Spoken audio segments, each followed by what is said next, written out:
And welcome, welcome.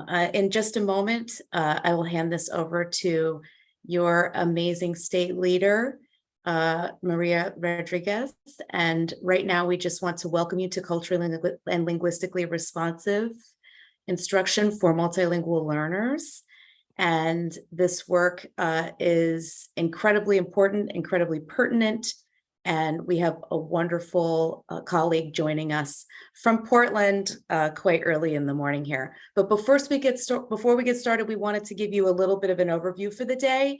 And at this day, at a glance, there's an opening introduction. Then there's a part one. This is a longer session. So you'll have a part one. We'll break for lunch around 11:30. And then you'll return for the second part. And the second part really builds off of the information in part one. And then you'll have an opportunity at the end with some closure. It was really important for Dr. Esparza Brown to have an interactive session. So when you think about your participation here, you'll be asked questions. We've created polls to get you engaged, and so there'll be lots of opportunities to work with the content and information. Carrie will be dropping an attendance link at the end of the session so that you'll be able to account for your presence here today for the Delaware Equity Summit. And just now I'd like to hand it over to the amazing Maria Rodriguez to talk about the introduction. Good morning. Thank you, Melissa. We are really excited today to have you all here with us in our Equity Summit, and particularly this strand where we will focus on multilingual learners in multi-tiered systems of support. Today we have a speaker with us, Dr. Julia Esparza Brown. She earned her EDD in special education from Portland State University, an MED in special education from the University of San Diego, a BM in music therapy from Willamette University, and a licensure in school psychology from San Diego State University. Dr. Brown was a public school bilingual special education and school psychologist for 15 years prior to her university work. She teaches, consults, and publishes in areas including bilingual special education, equitable instructional and assessment practices, and multi-tiered systems of support for English learners. She is the principal investigator for Project LEAD, funded by the U.S. Department of Education, which has the goal of improving literacy outcomes for multilingual learners with special needs through a reputable, sustainable model of culturally linguistically responsive instruction within and across all tiers of instructional support. An additional focus of her career is to support pre-service teachers of color in general and special education through federal grants she has been awarded.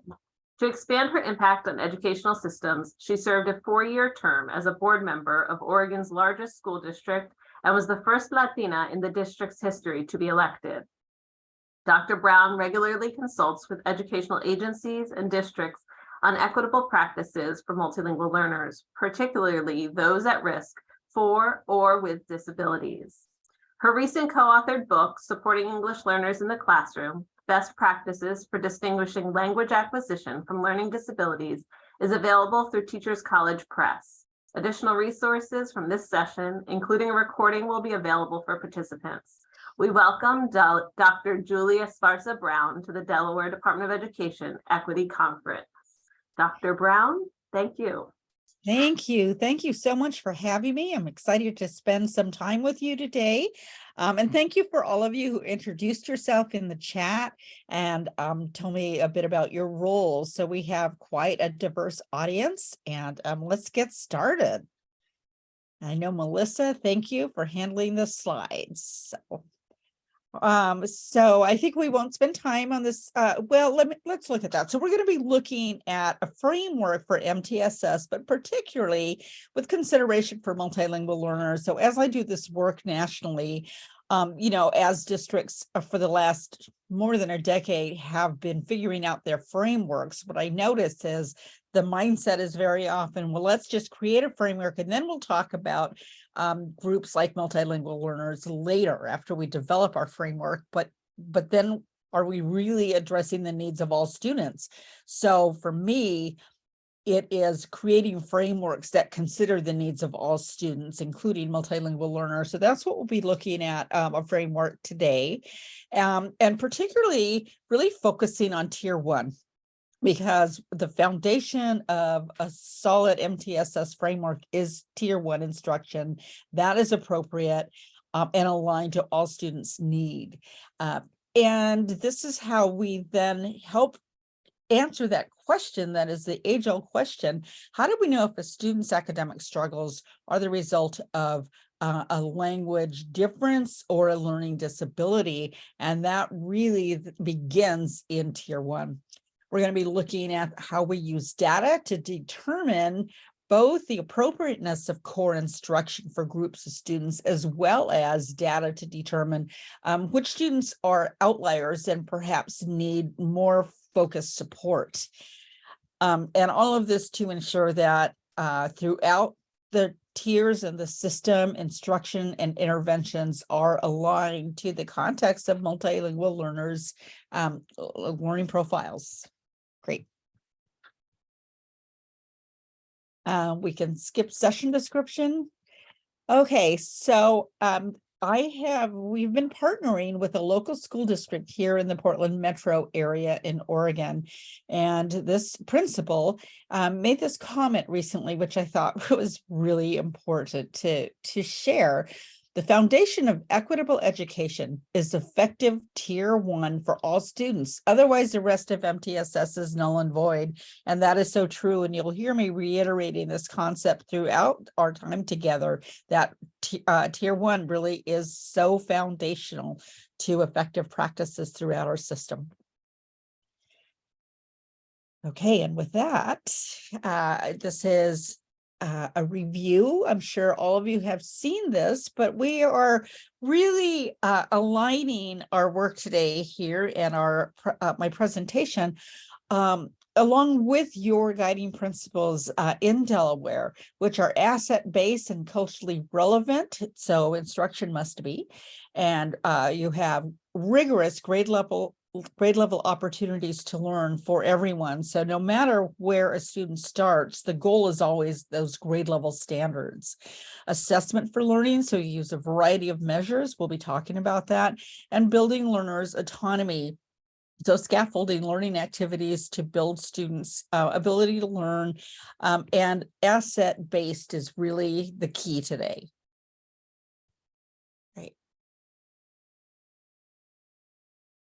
Okay, so again, using an asset-based lens, so we can move on to the next slide.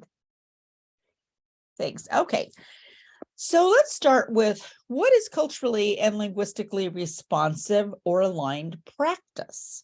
So this concept goes back really many decades to the seminal work of people like Gloria Ladson-Billings and Louis Malle and his colleagues that focus on the strengths and really the life experiences of each student. That's so foundational.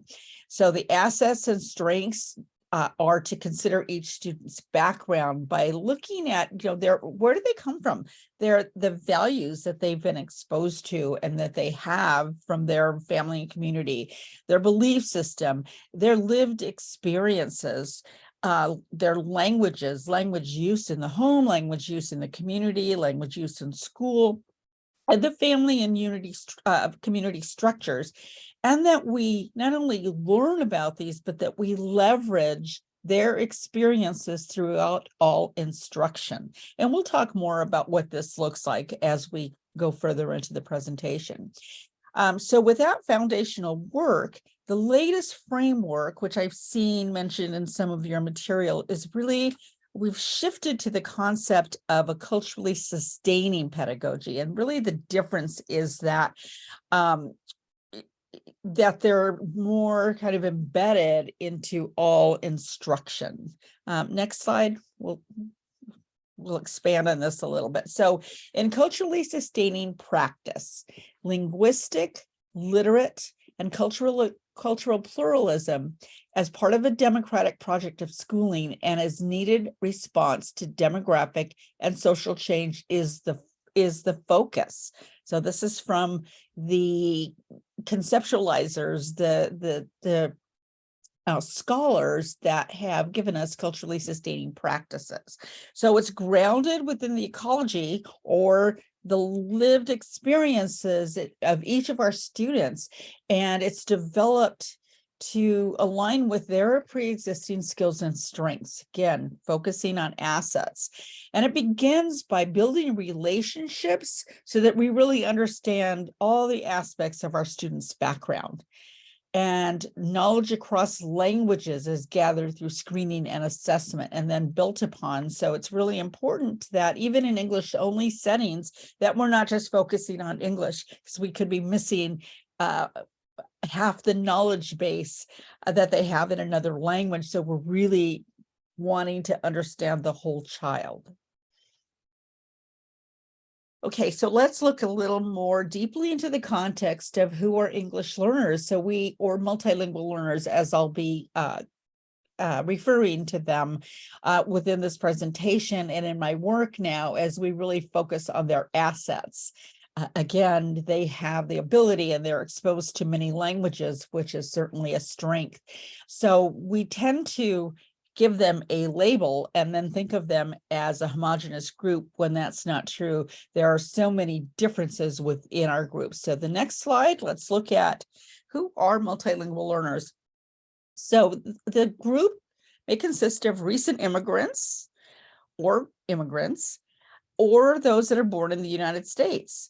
And they have many, many language and experiential profiles. So some come to us as recent immigrants with little or no knowledge of English, or maybe some English skills. Or if they were born in the United States, they could be a simultaneous bilingual, which means they are exposed to strong language models across 2 or more languages at birth. Or a sequential bilingual, meaning they're exposed to one language early on, and then at some point in their school, in their experience, and usually that's when they start school, they're exposed to a second language. So again, it's really important to understand your student's background in terms of their knowledge in their home language, and then when they were exposed to that second language. And the interesting piece of data that I want us all to think about, because oftentimes we think of multilingual learners as students that have immigrated here, and the case is 72% or more of them are actually born in the United States. So they are first and second, or sometimes third generation born in the United States, compared with those who are only 28% who are foreign born. And the interesting piece is that the group with the lowest achievement scores in general are those that are born in the United States. So what are we doing to or for our own children? Okay. All right, so with that context, let's talk about issues in language use. And I know many of you are teachers of multilingual learners, so this will be really a review for you, but I want to just be sure that we all have a little foundation in understanding language and our multilingual students' needs for instruction on language. Okay. So we know that language comprehension skills are incredibly critical to reading success. And this is going to be true for multilingual learners and students with language-based disabilities. So or students even that come from low SES, there's been a fair amount of, research that shows that they have similar needs for building vocabulary, knowledge of language across the components of language, and for building academic language. So what that means is that literacy instruction, and really all instruction, has to be enhanced with oral language instruction and include a focus on all the components of language: syntax, listening comprehension, semantics, morphology, and in other words, not just focused on vocabulary. I've been doing this work for a very, very long time, and we so often get taught in talking about vocabulary when it isn't just vocabulary. That's incredibly important, but it's also understanding how language is put together. So all those components, as we introduced different sentence structures to students and help unpack those and help teach how to understand language. All right. So let's talk about language registers. So if you've been in the field as long as I have, and I'm very, very old, so I've been at this for since the beginning of time, it feels like. Back in the old days, we used to talk about 2 registers of language, where linguists will talk about, I think, 5 registers of language, but in schools, we generally break it down to 2. And in the old days, we talked about BICS and KELP. So if any of you have been around as long as I have, those may ring a bell. And it wasn't like BICS the lighter that many of you probably don't even know about, but BICS, basic interpersonal communication skills. Now we call that social or interpersonal language. And this is the language that students really begin speaking. That many of them come to school with, being able to communicate orally, but if we listen carefully to it, that language lacks formality. So it is playground language, sometimes we call it. Again, students can sound pretty fluent, but it's important that we listen to the quality of the language. It's not so much quantity as the quality and the types of language structures that students learn. So what we find is that the informal register tends to include words with an Anglo-Saxon or Germanic root versus that academic register where we need to get kids to that have Latin or Greek-based roots to the words. So the second structure that's the most important is the next slide, is this academic language. Oops, there we go. And academic language becomes increasingly important as this makes sense, right? As students move up the grades to late elementary, when the switch from learning to read becomes reading to learn, and they encounter just so much new language and vocabulary and sentence structures and language use that is really challenging for them. So one little bit of a tidbit here is that evidence suggests that teaching new concepts through that kind of social register or the informal register and then linking them to academic language is really beneficial for English learners. So let's build on what they know and making sure they understand the concept first, and then making a bridge to the academic language. So what's important to know about students and these language registers is that it can, the process of learning language takes time, as we know from watching children in any language, right? And so we know from decades of research that it can take students between 5 to 7 years or even more to become proficient in the use of English, where we can exit them from English language development programs. And that this is a long process. They'll go through 5 or more stages, depending on your state's model, how they're labeled, before they are deemed proficient. So much of their elementary school years is really in the process of learning this language, so that then they have the foundations to be able to really learn through language.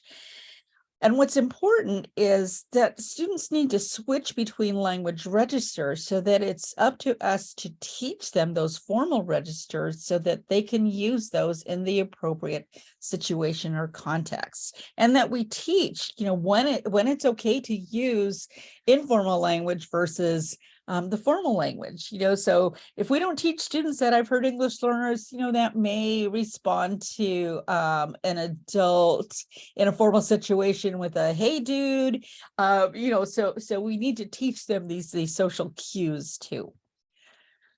Okay, next slide. So language registers. So here's a little chart that that gives you some characteristics of informal language versus academic language. So in informal language, there's a lot of filling in language and the use of and, so those filler words, slang words, and it's appropriate for many, many social situations on the playground, with their peers, at home. But that academic language where students have the ability to choose from a variety of vocabulary that they have learned, replace slang with appropriate and accurate language, and to know when to use this academic language is incredibly important. Okay, next slide. So I want to refer you, if this is new information to you, to your state's framework. So your state is part of the largest consortium in the country for English language learner development. So your standards are based on something called WIDA, which is out of the University of Wisconsin. And WIDA has, just look at their website someday. It's mind-boggling how many resources they have. So what you'll find is your ELD standards, and then key language uses, language expectations, and language proficiency descriptors, all in this information. And what's important to know, I think, is these proficiency level descriptors will give you an idea across the stages from very beginning language use up until when students are developing that full proficiency, and sort of the characteristics as you move along that continuum. So I refer you to this these resources if you have not seen them already. And your state ELD proficiency assessment is based on WIDA standards. Next slide. Okay.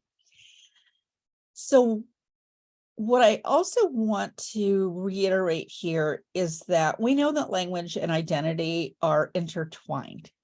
So while I will keep harping that students need proficiency in academic or school language, or it's also incredibly important that we acknowledge the validity of their home and community language. So we don't want to disrespect what they bring with them, right? But we want to teach them appropriate context in which to use the different types of language. So therefore, we really have to respect the language that students come to school with, while also teaching them school or academic language. And then when it's appropriate to use each, depending on the formality of the situation. So I just want to make sure everybody understands that, because there is value in their home language. It works in many of their situations, but it's also important that they have the ability and the language base to switch depending on the situation.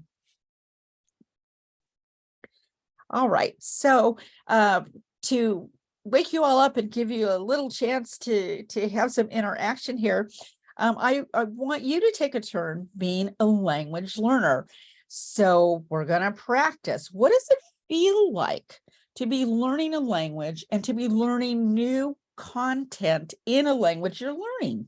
So let's give you a chance at this. So next slide. So let's see, how are we going to do this? You can, oh, perfect. You have a poll. You're so great. So tell me, do you speak Spanish? And let's see who does. And I'm going to tell you, I am a third generation Mexican-American born on the border in San Diego.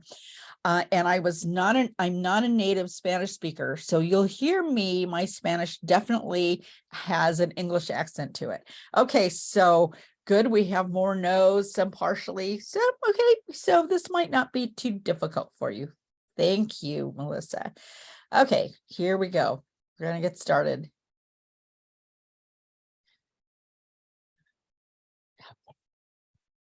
So I am going to deliver some instruction to you, and let's see what you understand. So here goes. So this is what a student at those beginning levels of language might understand.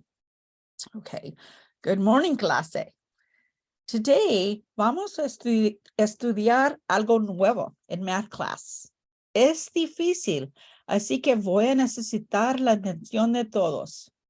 Open your book to page 172.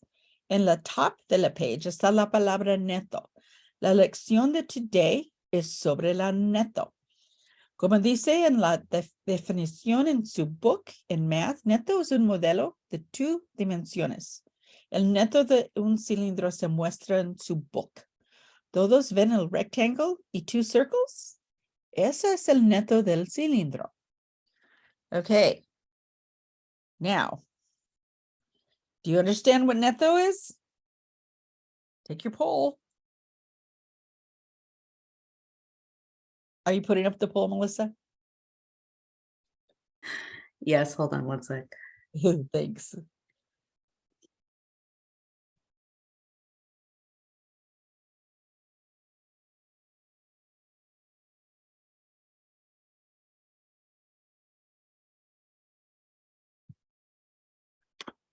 Or you can type in the chat. Does anybody, have they figured out what neto Yeah, is? let's do this one in the chat and then I'll get the poll for the next one. Thank No you. worries. Okay, I see a lot of no's. Now, some of you, might have a background in math or know enough Spanish to, okay, partially. All right, okay, let's go on to the next slide. So that's at the beginning levels. So if you're learning content and you understand a few of the words, it's going to be difficult, right? Okay, so on to the next slide where we're going to be looking at if you're an intermediate language learner. Back to the PowerPoint. Thank you, Melissa. Okay, so at the intermediate level, you see there's more red, so you're going to understand more words, but let's see if you understand the topic. Good morning, class. Today we're going to study algo nuevo in math class. It's difficult, así que going to need everyone's atención. Open your book to page 162. En la top of the page está la palabra neto. Today's lesson es sobre la neto. Como dice en la definición en su book in math, neto es un modelo de 2 dimensiones. El neto de un cylinder se muestra en su book. ¿Todos ven el rectangle en 2 circles? Ese es el neto del cylinder. All right, so now you've got more language there. You understand more. Does that help you understand the concept? Partially. Okay, good. I love it. Okay, so we have some that probably are Spanish speakers, 36%, but about 65% of you, not quite sure. Okay, so that's at the intermediate level when students really sound pretty fluent. So let's move on now to the advanced level. So here you can see there's a lot more red. You're going to understand what, maybe 75% of the language. And let's see how you do. Good morning, class. Today we're going to study something nuevo in math class. It's difficult, so I'm going to need everyone's atención. Open your book to page 172. At the top of the page is the word neto. Today's lesson is sobre neto. Como dice en la definition in your book in math, neto is a model of 2 dimensiones. El neto of a cylinder se muestra in your textbook. Does everyone see the rectangle in 2 circles? Ese es el neto del cylinder. And of course, students aren't going to have that 2 languages mixed in their instruction. But my point is to show you that students, even at the advanced level, don't understand 100% necessarily of the instruction. Okay, so let's see how you do now. You can take that poll.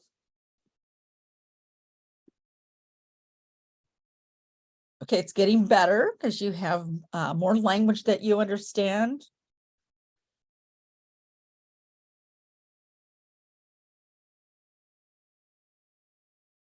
Okay, but there's still, 39% that are not quite sure what that content is. Okay, great. Now let's move to the next slide. But what if we used cognates and visuals and videos? So here's an example of a video we could use. Now let's see how you do if we introduce the lesson this way.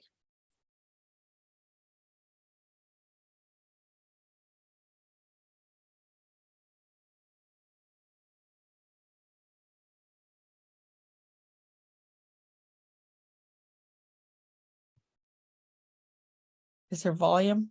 About nets. Yep. Thank you. To help us understand what a net is, let's start off by doing a bit of exploring. So let's say that we have this oatmeal container. Now, oatmeal can sometimes come in cardboard cylinders that look like this. So here we're dealing with a cylinder. Now, let's say we want to take this cylinder and break it down and flatten it out to see what that looks like. Well, in order to do that, we don't really want to step on the container to flatten it. We want to break this down in a way that we can see all the different pieces of this cylinder without having to keep turning it all around. Well, if we take a look, we have a circle on the top and on the bottom. Those are the bases of the cylinder. If we start unfolding this cylinder, breaking it down, we would have a circle on the top and on the bottom, just like that. Now, what about this curved surface that goes all the way around? Well, say we just cut from one base to another and then unroll and flatten out that surface. Well, if we unroll that surface, it would be a rectangle. So we would end up getting something that looks like this. Here is what that oatmeal Thank you, container Melissa. looks We could like. stop If there. we were to break it down and sort of unfold and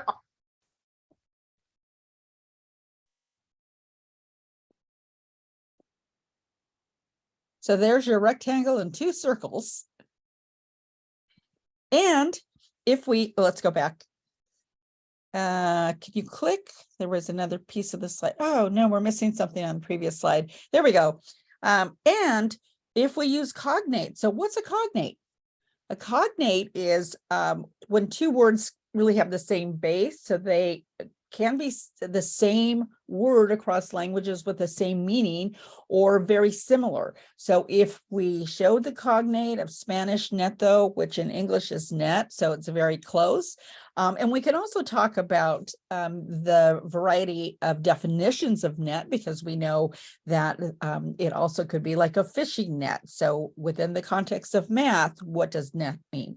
So if we use visuals, videos, did you understand more? So if we, we preview the concept before giving the math lesson and teaching new language, then students are going to be much more successful. So, great. Thank you. So thanks for joining me. Oh, and also putting the page number. So if we write that on the board right away. So all of these, strategies are going to then lead students to having much better comprehension. So thanks for doing that activity with me, and hopefully you get an idea then, and you'll remember, really how much support and scaffolding children need throughout their instructional day. So now we got it. Awesome. Terrific. Okay. All right. So a little quote here from our book. While children can develop initial and formal oral fluency fairly rapidly, so they can sound pretty proficient in a year or two, it takes much longer, including many years of explicit language instruction, to develop the more complex structures of that formal academic language. So remember that. All right. In recent years, there's also been a concept that has really been written about a lot, and that's called translanguaging. It's really similar to what we used to call code switching or code mixing. And that's when we're allowing students to mix their languages in order to communicate. Because as students are developing language, we know there's going to be gaps. So sometimes they lack a vocabulary word or a concept or a thought in one language. And if they use their two languages, they're able to get their messages across. And we used to discourage that. We used to discourage that even, in bilingual instruction. I was a bilingual teacher, and we'd say, keep the communication of a particular, the communication situation in one language, and then like change topics so you could use another language, so that they're hearing complete language, and thoughts in a particular language. But today we're really looking at that blending and that mixing of languages.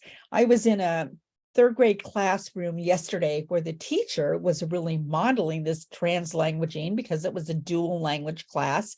And the children were so engaged and really building language across their two languages. So we want to create situations where we allow students to use those linguistic assets that they have from their home and community, but even within our instruction, including if we're in an English only setting. Okay. All right, so here's a brief quiz for you. True or false? And In the chat. Mhm. Okay. Yeah, in the chat, you can just put T or F. The presence of an accent is an indication of an individual's level of proficiency in English. So the thicker the accent, the less proficient they are. What do you think? Okay. Yeah, you got it. False. So accent has nothing to do with the quality of a person's knowledge, right? But we do understand that the later an individual learns a second language, the more likely that they're going to have an accent, and then also the foundation of their first language is going to impact the level of accent that they have in English, depending on how alike or disalike those two languages are. Okay. Second one. Children learn languages faster and better than adults do, and this is why it's important to expose them to as much English as possible while they are young. True or false? Great, thank you for those that are posting. I'm watching this. Okay, we have a mix, and the answer is false. So while it is important to expose children to languages early on, the key here is that we are just discussing English in this sentence. And what we really want to do is expose children to their the languages in their home and community. So if that's Arabic and English, we want them to continue building that home language as well as learning English. But the key is the stronger the student's foundation in their home language, their first language, then the easier it will be for them to learn a second language. So we have to, like a house, build a strong foundation, and that foundation has to consist of their home language. Okay, the next one. A child can eventually catch up to monolingual English-speaking peers simply by increasing the amount of language a child hears daily, which is why teaching in English is so important. So remember that English-only students are born, and their entire environment, they hear English, English, English. So they have this foundation of being surrounded 24/7 with a language that they will be using. Whereas our multilingual learners have 2, sometimes 3 languages in the mix. They may not even be exposed to English until they hit kindergarten. Can they really ever catch up? What do you think?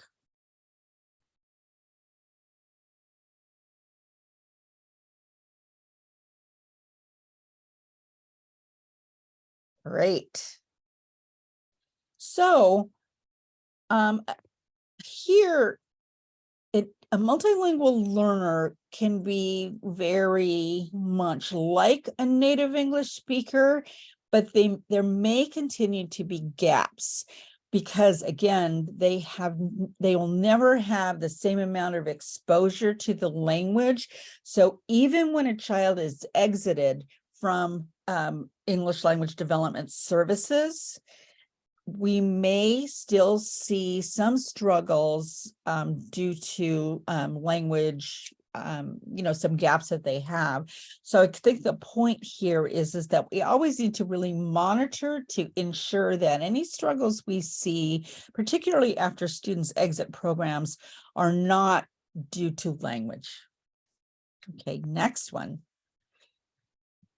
Learning two languages can lead to a kind of linguistic confusion where one language will effectively interfere with the learning of the other language.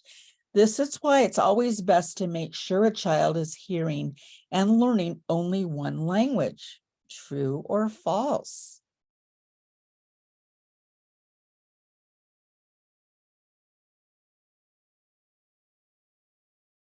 Great. Okay, it is false. And, in my field, I am a professor in special education. It was a very common myth that we would say, particularly kids that had disabilities, that the default is to instruct them in one language, and that default language was generally English. And there is just a strong body of research that shows, and anecdotal knowledge that shows that students with disabilities certainly can learn two languages. And as a matter of fact, we have to ensure that children continue, and we encourage families to continue to build that home language, because if not, I was assessing a student once who's I remember the team would say, yeah, but you really should see the younger brother who was in first grade. And what's going on with the younger brother? They said, well, he's a really fearful child. He was born in the United States, so only spoke English. The parents only spoke Spanish. And when he would have nightmares or, need some support, he actually couldn't communicate with his parents because the school was very much only learn English, don't build that home language. So we see these kinds of bonds disrupted if we don't continue to encourage families to build that first language. I also had a former student who was interpreting at parent-teacher conferences, and a Spanish-speaking mother that said, I ordered some books from Mexico and I'm reading them to my child in Spanish. And this was an English only program to encourage her development of Spanish. And the mother says, is that good? And the teacher, my student interprets that, and the teacher says, oh no, tell her not to do that. It's going to confuse the student. And my student turns to the mother and says, oh yes, that's absolutely perfect. You should be doing that. And I laughed and said, okay, interpreters are only giving the message, but I know that in her heart, she was really wanting to ensure that best practices happen and that we do encourage families to continue to build that first language. So, okay, next. Learning two languages will lead to poor academic performance, particularly because time spent on the native language is time wasted in learning English. What do you think?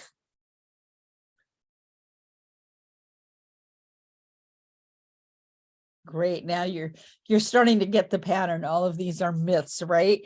No, learning two languages does not lead to poor academic performance, and we actually know that building literacy in a home language just is an efficient way in which to build a second language, or in our case, English. So we see a rise in dual language programs, and we're finding increased academic success. All right, thank you for spending time on my little, is there one more? Code switching is a good example of the type of language disorder and poor grammatical ability that will accompany children who have not had sufficient exposure to English. And again, we just talked about that with translanguaging. We find that it is children attempting to use their resources, right, their assets in order to communicate. And it's really a developmental phase. But even adults that have a good knowledge of two languages will translanguage too. So these are all little myths. So to recap, accent is not an indicator of proficiency, and it's not an indicator of intelligence or lack of intelligence.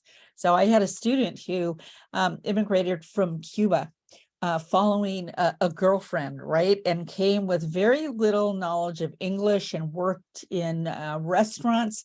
And people would think they really indicated to him that his lack of proficiency and his thick accent then seemed to mean low IQ. And he was a nuclear scientist. And now is this fabulous, he was fabulous math teacher. But I mean, he talks about the pain of people thinking that his accent and his lack of proficiency equated to low IQ. Children do not learn languages faster and better than adults do, but it could make a difference in pronunciation. So again, the younger that you're exposed and use different non-native sounds, then that's going to aid. But of course, as adults learn languages quite proficiently. So for the average child, language development cannot be accelerated, but having developed one language to a high degree does help in a second language. So I guess the point is that learning proficiency in a language takes time. And you're still going to go through stages, and those stages are going to vary for students, but there's what we know, again, 5 to 7 years is the average. There's very little research on developing proficiency with students that have a disability. And the little research that there is says that those students with a disability, it can be 9 years or more to develop that full proficiency. So they may actually never get there if they have a language-based disability. But that doesn't mean that they shouldn't learn 2 languages or more. Learning 2 languages does not lead to any kind of linguistic confusion. There's no evidence for that at all, even in students that experience disabilities. Learning 2 languages also does not lead to poor academic performance. On the contrary, we know that in good two-way immersion or dual language programs, those students tend to outperform monolingual peers. And code switching or translanguaging is not an example of language disorder. It really is students using their assets to communicate their thoughts as precisely as they can. All right. So the next few slides are some tables that are in our book that sometimes they're helpful, for your use, that given some on the left-hand side, some general indicators of language differences that you'll see students, for example, the first one, language performance is similar to other English learner students who have comparable cultural and linguistic experiences. So if you see students that are struggling with language, you want to take a look at their true peers, students with a very similar backgrounds and first languages. Do they sound, similar? Are they progressing at a similar pace versus those that have a possible language disability? They're going to be outliers, and you'll see students that have kind of qualitative and quantitative differences from their peer group. So you start looking at, closely at students that are alike. So the comparison student is not going to be your grade level peer, but your true peer, students that have a very similar background. And I understand that that could be difficult for some language groups where there are very few students. And then the default, you want to just look at other English learners with similar amounts of time, similar programming, to start making some comparisons. So hopefully you can look through and use these tables to get an idea of what's just a general characteristics of language difference versus when you should start getting worried that it possibly could be an indicator of a language disability. So I think there's 3 slides. No, actually, there should be more as I go through the components of language. So phonology, the basic patterns of basic speech, and the accepted rules of pronunciation. So again, accents don't have to do with it. But it may be a problem when you see students that demonstrate a delay in the development of age-appropriate sounds in both languages. And there are books out there that give you kind of the sequence of sound development across a variety of languages. So your speech and language specialists might have more information on this. So they're a good resource for you if you have these questions. Difference, disability, what is it? And then here, pragmatics, which is the appropriate use of language, you know, the social rules of interactions. So when it might be a problem. And the next slide, the rules of language or grammar. And you see lots of errors just because of the language differences in learning that second language. And then when it might be an indicator of a disability. And is there one more slide? Yeah, fluency. Even so, when you see students, for example, that have had a lot of exposure and instruction in language, but they rely more on gestures and perhaps imprecise language, and their peers are really outpacing them in their ability to communicate with or orally, then that might be an indicator too of a disability. And then semantics. So hopefully, you know, these are slides that you can go back to, maybe print them off and keep them as a reference for, again, you know, students will exhibit a lot of errors as they're learning a new language. Great. All right. So that actually brings us to lunch, right? That's So, right. yeah, I went through exactly what I wanted to go through. So I'll let you tell them about lunch and we'll be back. Wonderful. Thank you, everyone. And just fascinating information. I've been taking notes and trying to stay on the slides too. It's just, it's really a great foundation for where we're going in part 2. So this is your opportunity to take a lunch break. We will start promptly at 12:30 Eastern Time and give you an opportunity during that second part to really dig into what this looks like through instruction and making sure that you have the resources that align. Additionally, you will have access to an array of resources that support the presentation, and we will start promptly at 12:30. Did I lose anything? Did I miss anything, Maria and Carrie? Oh, I think you're right on, Melissa. Thank you. Back at 12:30, Okay. same link that you used to get on here. Fabulous. I'll pause the recording and we'll see you back at 12:30. Thank you. See you soon. So welcome back. The next section that we're going into is to talk about multi-tier systems of support for multilingual learners. So what's different about it? This little picture on this slide, I want to reiterate the language in red there. ESL, ELD is core instruction and not an intervention. And I do say that because as I do this work nationally, I have seen systems and places say ELD is a tier 2 intervention. It is not an intervention. It is core instruction for students who qualify for ELD services. Now, let's move on to the next slide, please, Melissa. And thank you for taking care of the slides. Actually, let's move down 2 slides and then I'm going to back up. There we go. So I'll come back to this slide, but what I want you to note here is the vertical lines on this MTSS triangle represents language proficiency levels. So we are talking about, well, ELD is a tier 1 core instructional program. The pedagogy or the methodology used in ELD, that is, explicit instruction and providing support for language learning, especially that academic language, it has to be embedded throughout all of the tiers.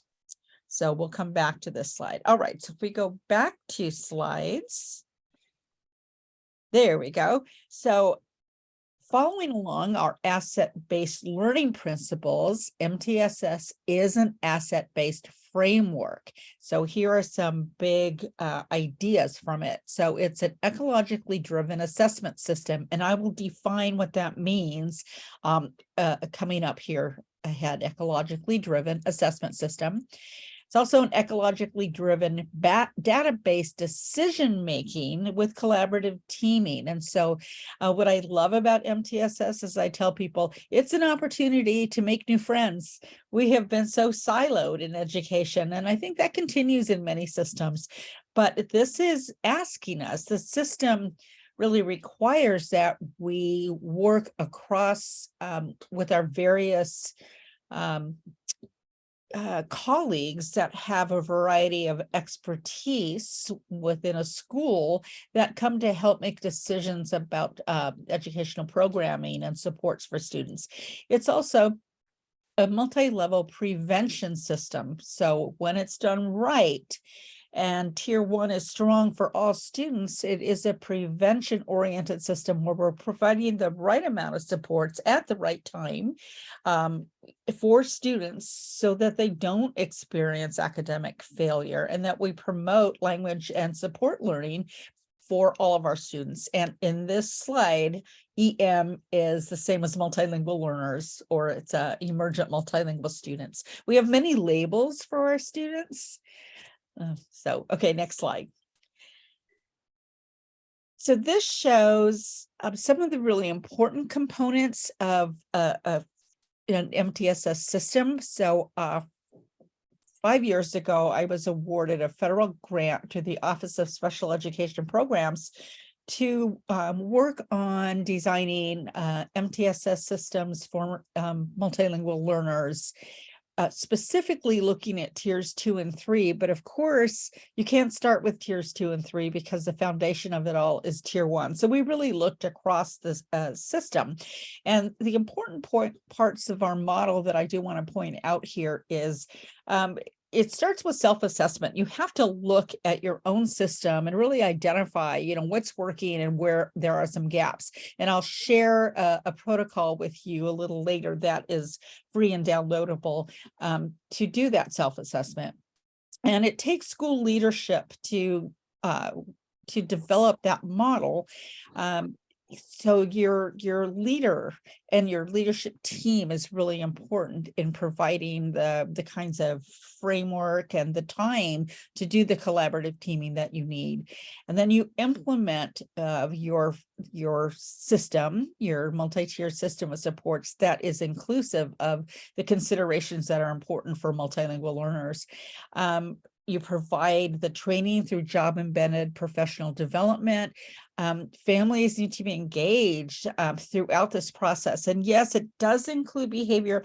I am more focused on the academic side of the house, but yes, MTSS truly is 2 sides of a triangle. One is academic and the other behavior and social emotional learning. But I pretty much, my work focuses on the academic part. But not to leave off that very important behavior SEL portion. Family engagement needs to be embedded throughout your system.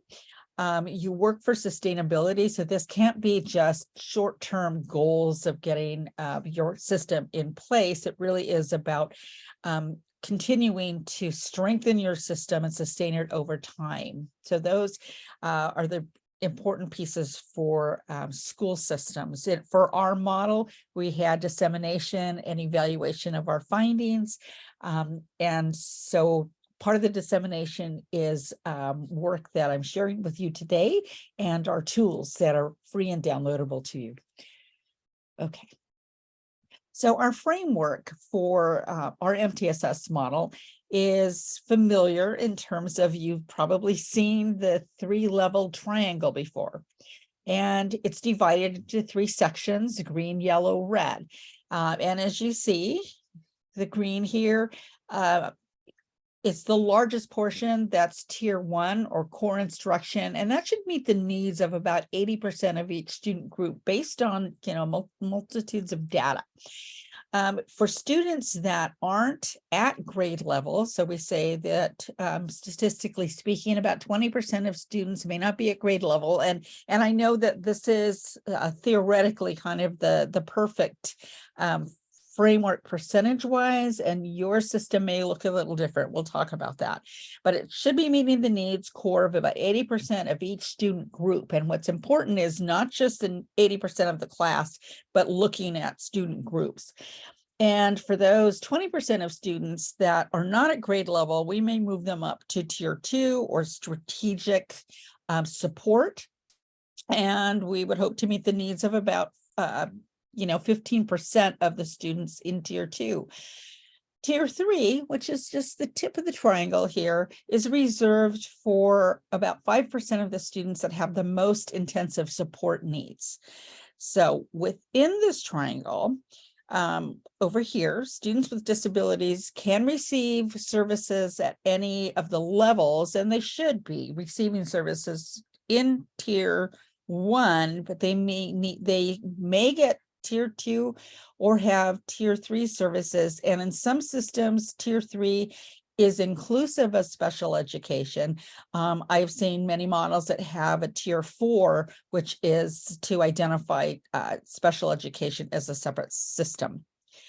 Now, our triangle is different. As I shared with you before, these vertical lines show that this oral language proficiency focus has to be embedded across and throughout all of the tiers. So we are attentive to the language needs of students in interventions and instruction, and including in specially designed instruction.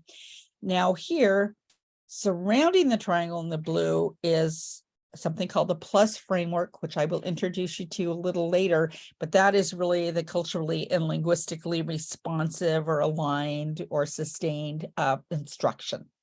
Okay, so that's our model of MTSS that includes language learners and looking at a responsive framework that is that considers the unique backgrounds of all students. Okay. Now in tier 1, and I have flipped this triangle to really show that the tier 1 is what is foundational. And tier 1 goals are very noble, and they represent the strong commitment to all students. So we are committed to meeting the needs of all students, as many as we can, in core instruction. But however, when it comes to multilingual learners, the question regarding what constitutes quality academic and instruction and support sometimes tends to be overlooked in the most general sense. So if we're not scaffolding and considering and explicitly addressing those language needs and the background knowledge needs of all of our students, then we can't say that the student is failing or the student is not making progress. Maybe we're not making progress and meeting the needs of all students. So that is, again, foundational. All right, next slide. So we are really going to focus on literacy today. That was the focus of our OSEP funded model, was MTSS, particularly in literacy, to support multilingual learners that were at risk for or had reading disabilities. So literacy instruction with MTSS, and I will also say that we really focused on at the elementary level. So if you're secondary, many of these principles will still apply. And as a matter of fact, many struggling students that are struggling with reading at the secondary level, it really goes back to these foundational components of reading that they may not be solid on, or they may have missed early on in their instruction. So it still is critical to really ascertain what students, where they're at in the foundational skills that may be causing delays for them in learning. And while it's important that we give those compensatory strategies of, comprehension strategies and such that we focus on at the secondary level, it really is important that we teach kids to learn to read, to break that code. So these skills are important across the continuum. So of course, we're going to be looking at the components that the National Reading Panel found to be the core components of literacy, and that is phonemic awareness, phonics, vocabulary, fluency, and reading comprehension. Those are all important, but they're not enough for multilingual learners. We have to also, again, as our triangle showed, be inclusive of that, or thoughtful of that oracy language development. So we're really focusing on language aligned with all of your other reading components and writing. So next slide. I'm going to reiterate here that English language development services are for students who qualify as a multilingual learner based on, in your state, it's the WIDA screener. So students, if you're not sure how they're identified, the registration packet will have something called a home language survey, and it asks a few questions of families, and if they identify that a language other than English is spoken in the home or by the student or by somebody in the home, then that will trigger this language screener. And if they don't meet a certain criteria there in the 4 language domains, then they will be qualified for services. And these services look different depending on where you're at. And it can be anything from a pull-out program, 30 minutes a day, a few, daily or 4 days a week, to an inclusive, co-teaching format of language support. So it is really dependent on your state and in your system. Within an MTSS framework, as I said before, the same kind of strategies and support used in ESL really needs to be part of instruction, literacy instruction, and all instruction, in order to ensure that we are making instruction comprehensible to our language learners. So that's coupled with instruction and intervention across and throughout the tiers. Now, I get a lot of questions about intervention programs. Okay, so you go to a school and maybe we determine that students need tier 2 interventions. And oftentimes those interventions are prepackaged programs that are on school shelves that we use for tier 2 interventions. And we've discussed over a decade that it's important to teach those programs with fidelity, meaning exactly as written, in order to ensure that we that the evidence base that we are sticking to the program as it's written, and then if students aren't responding to it, that it's a issue with the student and not the program, right? So that fidelity to program was important. However, we've learned over time, and even the Fuchs, who are foundational to the concept of RTI and MTSS, did conclude that, given our student population, we're going to need to make adjustments to interventions. And this requires school level decision making. And Gersten found that early on that, programs and interventions may require tailoring and adjustments that include a focus of oral language and scaffolding supports. So all the researchers now are understanding this. Go ahead. But those adjustments should be simple, so we keep to the main program and try to provide scaffolds to the program without making changes to the foundation of the program. And they're based on student data of what we need, what we know the students' targeted needs are. And we maintain the fidelity to the program's methods for learning the targeted skills as much as possible. And so we've developed something called the PLUS framework, which I will go much more into depth later, that we use to make these adjustments. So whatever the tier, it's not business as usual for the instruction of multilingual learners. Now, the other question that we get asked a lot is about the language of interventions. And most often, nationally, the interventions are only provided in English. I'm not sure of the percentage of dual language or two-way immersion programs in Delaware, but for those of you that offer instruction in a home language, literacy intervention should begin by matching the language of instruction. Okay, so you want to build and make a match and align with the language of instruction in interventions. Okay. In tier 2, students are typically placed in a small intervention group. It's usually a pull-out program. Now I'm beginning to see some inclusive models beginning to happen. And students in tier 2 support should be grouped according to their targeted support needs. So it may be fluency, or it may be decoding needs.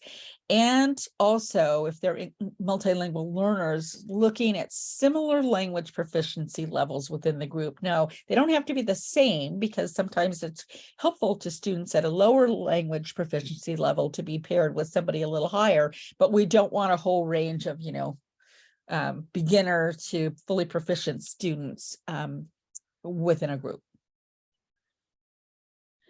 Okay, so a little bit about dual language programs for those of you that may have those programs or not. Here are some key concepts. We know that multilingual learners use their two languages separately and together. So really, to understand a student's literacy knowledge base is to understand what it looks like across their languages. And as I've said a little earlier, proficiency in the native language is the foundation of English literacy. So we find that, there's a strength in dual language programs, and even programs that focus on teaching non-English for the first few years and then make the switch. Students are academically often ahead. So research shows that students develop this underlying phonological awareness that's not dependent necessarily on the language spoken. So the skills are transferable, and they're particularly transferable across languages that are transparent. So like Spanish is a very transparent language, and Italian. And in those languages, phonemic awareness is less important to the beginning reading instructional stages than it is in English. So there's some differences across languages in terms of those components of literacy that we focus on. Okay. Excuse me. Grab some water here.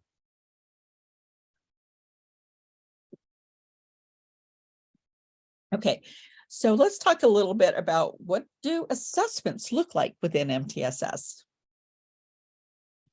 Okay, so I talked a little bit earlier about an ecological focus. What does that mean?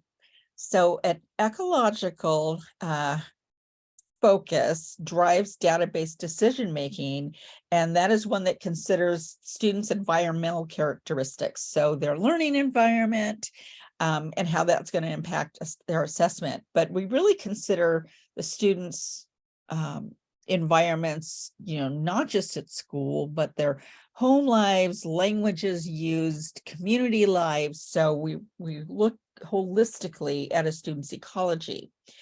And so, for example, do educators consider the language or languages of instruction, oral and written language development, etc., and the alignment to their home and community language and English? So you want to be looking not just at school, but what's happening across the students' ecologies and how that's going to impact their learning. Okay, so we look at students' ecologies, and we make comparisons of, I like to say, mangoes to mangoes, not mangoes to apples.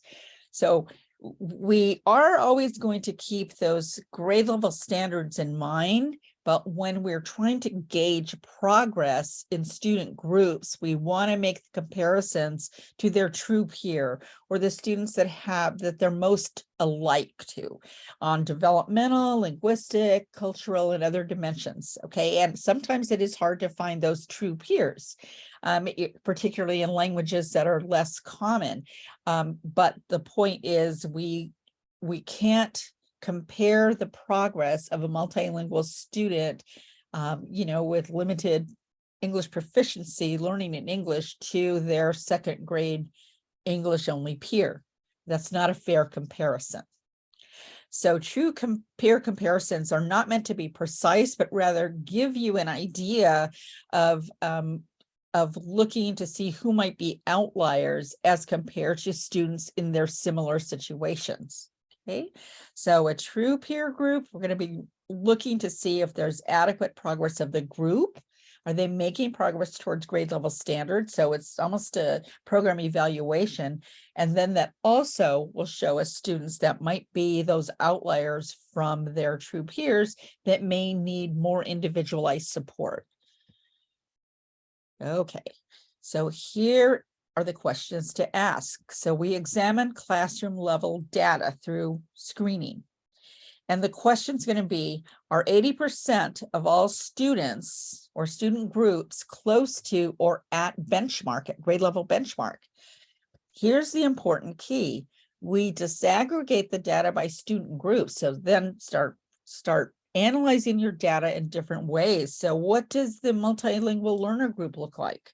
And if they're all the students at the bottom 20%, then what is that telling you? Where's the problem? Write that in chat. If all your multilingual learners, or many of them, are at the bottom 20% of your screening data, where is the problem? ELD or curriculum? Thank you, Kimberly. Tier 1 instruction. Great. Absolutely. The scaffolds are not, and the supports are not being applied. Yes, you've got it. So if we see groups of students that are at the bottom, then it really is about our core instruction. Again, this is really kind of a program evaluation on our own core, right? So if many of groups of students, or if a particular group of students is at the bottom, then we want to look at our instruction. If not, then if it's outliers, then we provide the appropriate support. Okay. Next slide. So decisions as to, who are going to be, what students are going to be receiving support happen through collaborative problem solving teams. And as I said a little earlier, this is our opportunity to make new friends. So providing high quality instruction that enables a wide range of students to be successful. We know it's a daunting task for the classroom teacher. So therefore, this has to be approached as a collaborative systemic effort. So who needs to be at the table when planning instruction for multilingual learners? So if you're making decisions based on data as to who needs additional support, who needs to be there? Yes, the content teacher, the classroom teacher, and ESL specialist. Right. Yep. Classroom teacher, the ELD specialist, special education teacher if needed. I say not necessarily just if needed, but special education teachers have a good lens and are particularly good at kind of instructional supports, right? So related service providers, literacy coaches, counselors. So in our database decision-making teams, we really have a large team in the schools that I partner with many different people representing different roles on the team in order to look from different lenses, right? Again, make new friends. Okay, thank you. Next slide.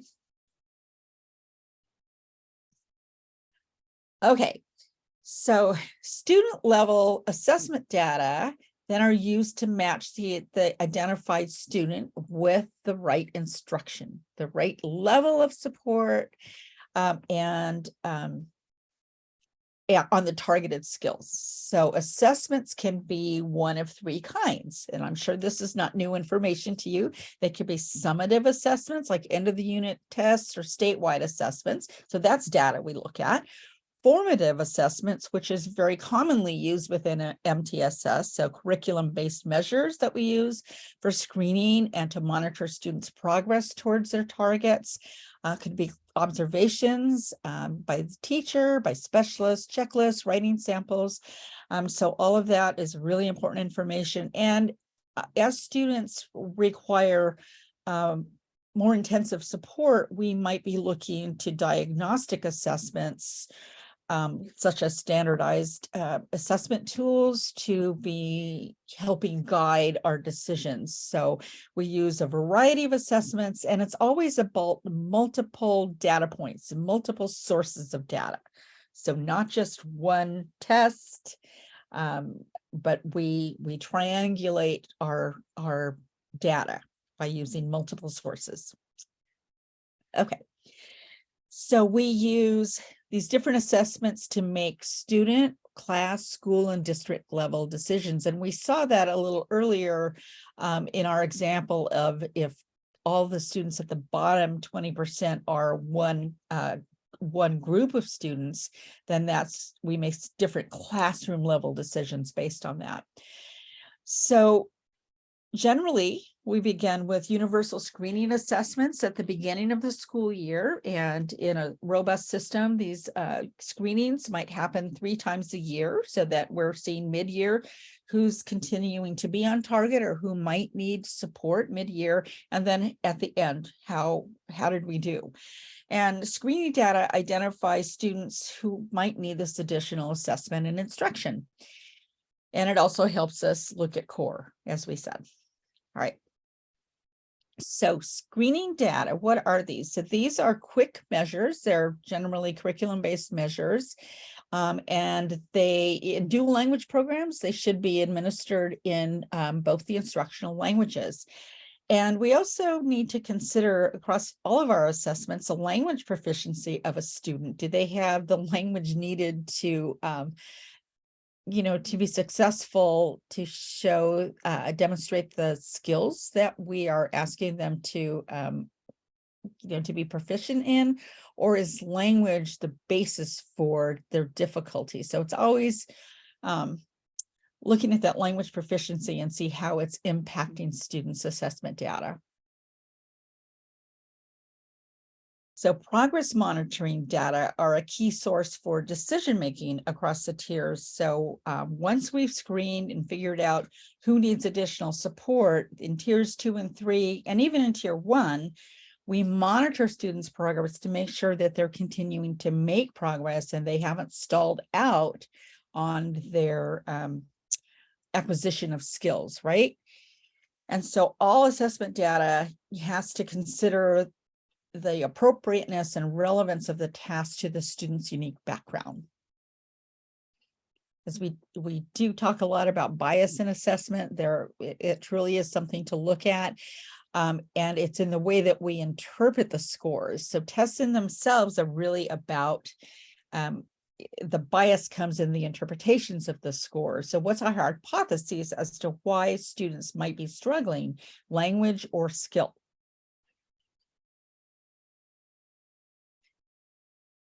Okay, so a little plug for some of the work that we've done on our grants. Here are 3 websites where you can access this rubric. And it is quite lengthy. It's about a 12-page rubric that goes through the components of screening, progress monitoring, system level, core instruction that considers multilingual learners, within the system. So this gives you a lot more guidance in terms of the kinds of bias that we might be looking for in our assessments, how we ensure that all student groups are making progress. So I will refer you to those websites. Please do look at them. There's so much information on these websites that will help you in creating your equitable systems.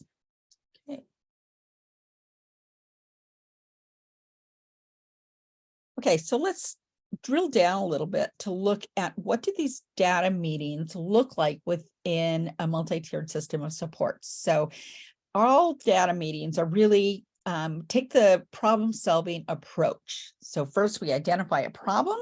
Is there a system level problem, a classroom level problem, a grade level problem, or an individual student level problem? And then why is the problem happening? And then make a plan. So what are we going to do to address the problem? Then we implement that, and then we come back and evaluate how effective our plan was. And so that's a cycle, a continuous cycle of improvement. So first, we're going to talk about 100% meetings. So this can be called many, many things. In the systems that we work with here in Oregon, many times these first level of meetings are called 100% meetings. And that's because we look at the progress of 100% of our students. So these meetings are held 3 times a year after screening. The screening has occurred and we have everybody's assessment data. Then grade level teams come together with all the specialists, again, a new group of friends coming together to look at grade level classroom data. And it's really, first, we want to determine the health of core instruction and its impact on all student groups.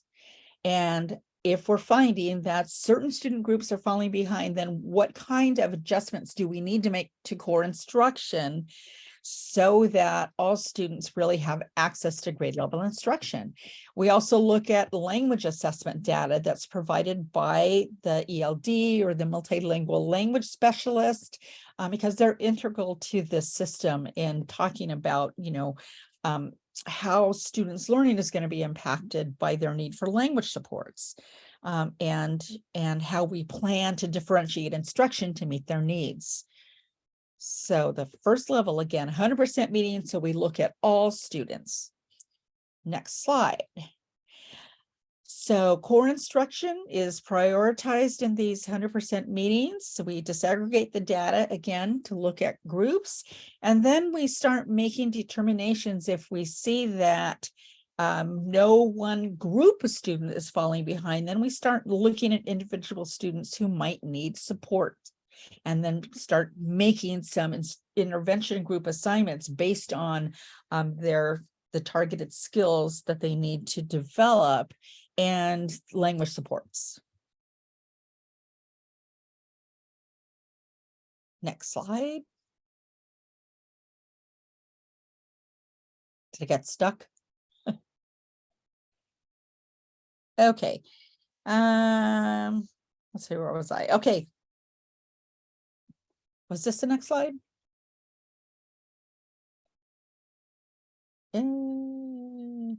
Let's see. Okay. Sorry, I got lost here a little bit. Okay, so always disaggregating data. We talked about that. Next slide. Thank you. We also have to look at not just the language support needs, and this is something that I think gets overlooked a lot, is the cultural relevance that curriculum has to our students. So students really do need to see themselves in the curriculum. It was interesting, I saw a note from a colleague of mine in another state who is a professor of color, and when she was choosing a textbook to use for her students, she thought the content in the book was good and it was inclusive of racial groups of students and students with disabilities, but the cover was predominantly monocultural students. And so she decided not to use that textbook because, again, we're sending messages in the materials of the curriculum that we're using as to who was part of kind of the in-group. So just looking through our curriculum to see, is it visibly, can students see themselves represented in the material? That's incredibly important too.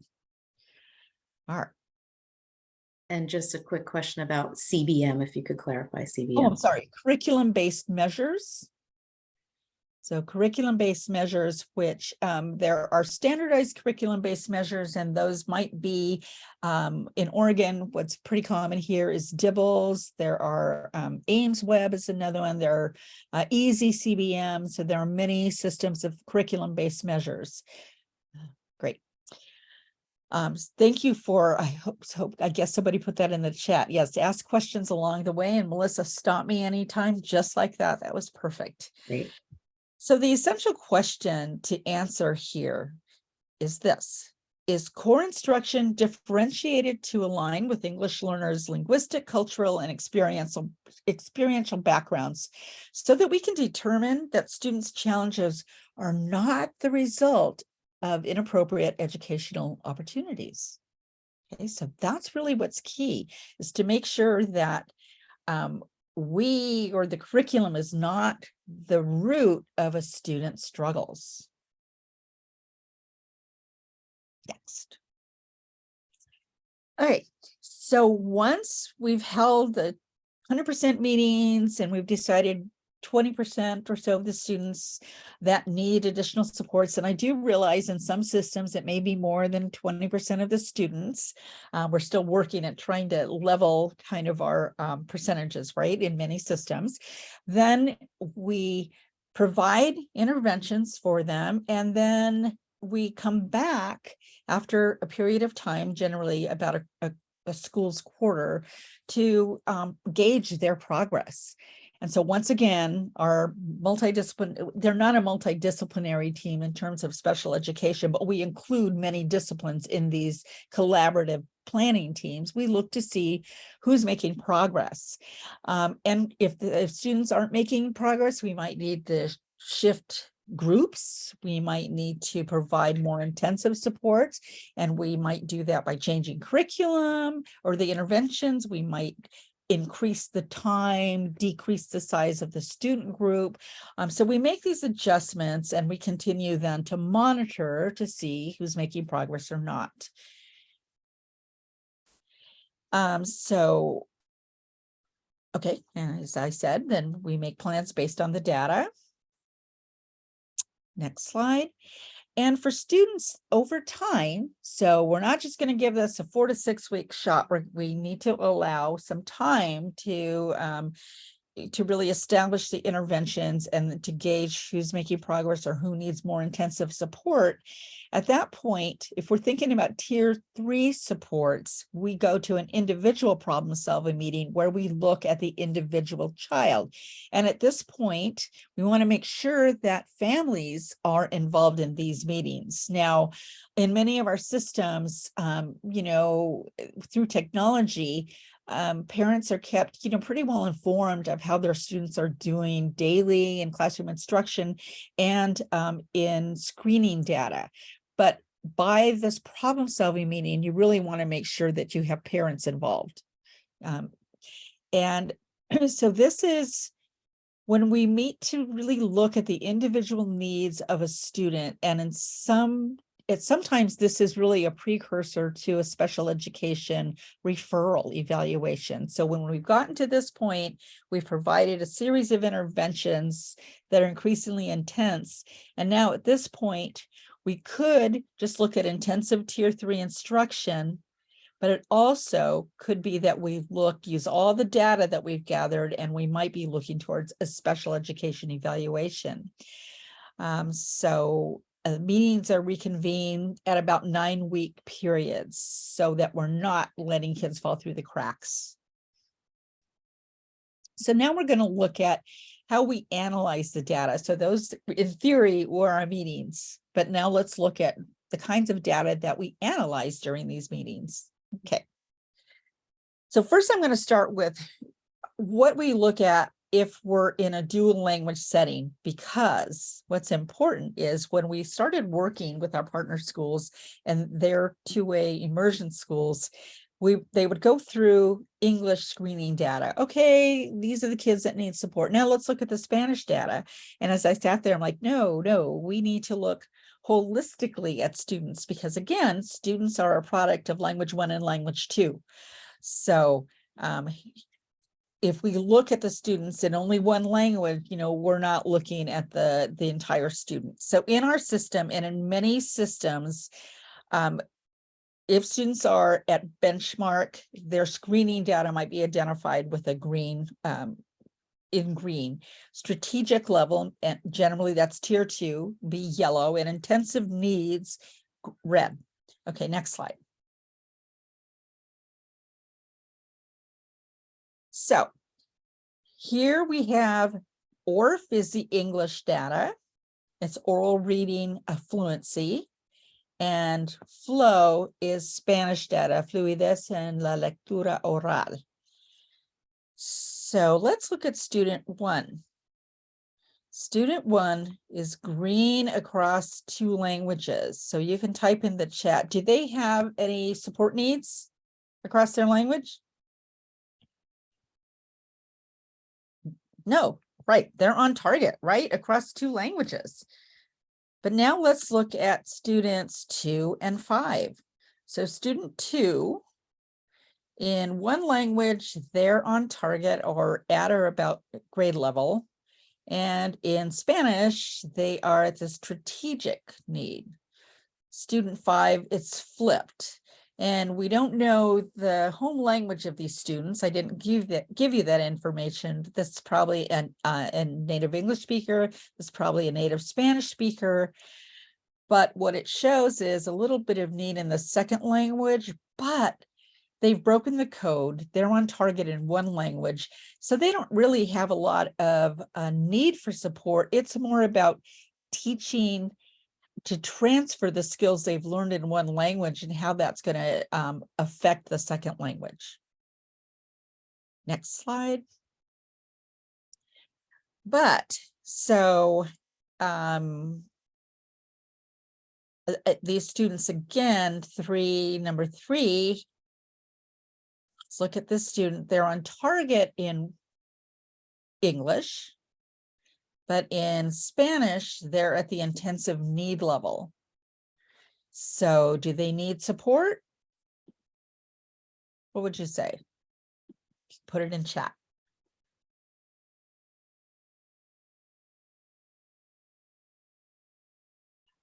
Perhaps, yes, if they're in a two-way immersion classroom setting, instructional approach, they might need some support in order to make sure that they're learning how to transfer those skills.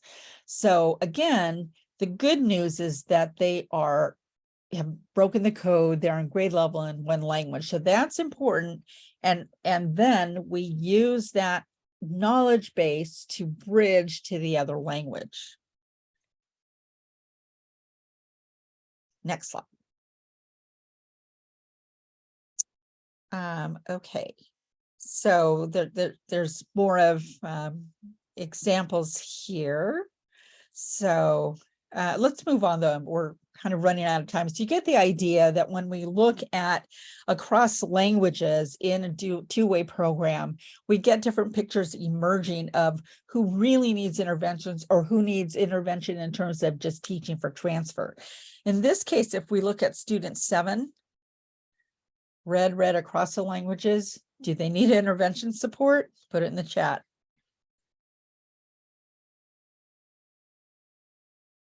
Yes, they sure do.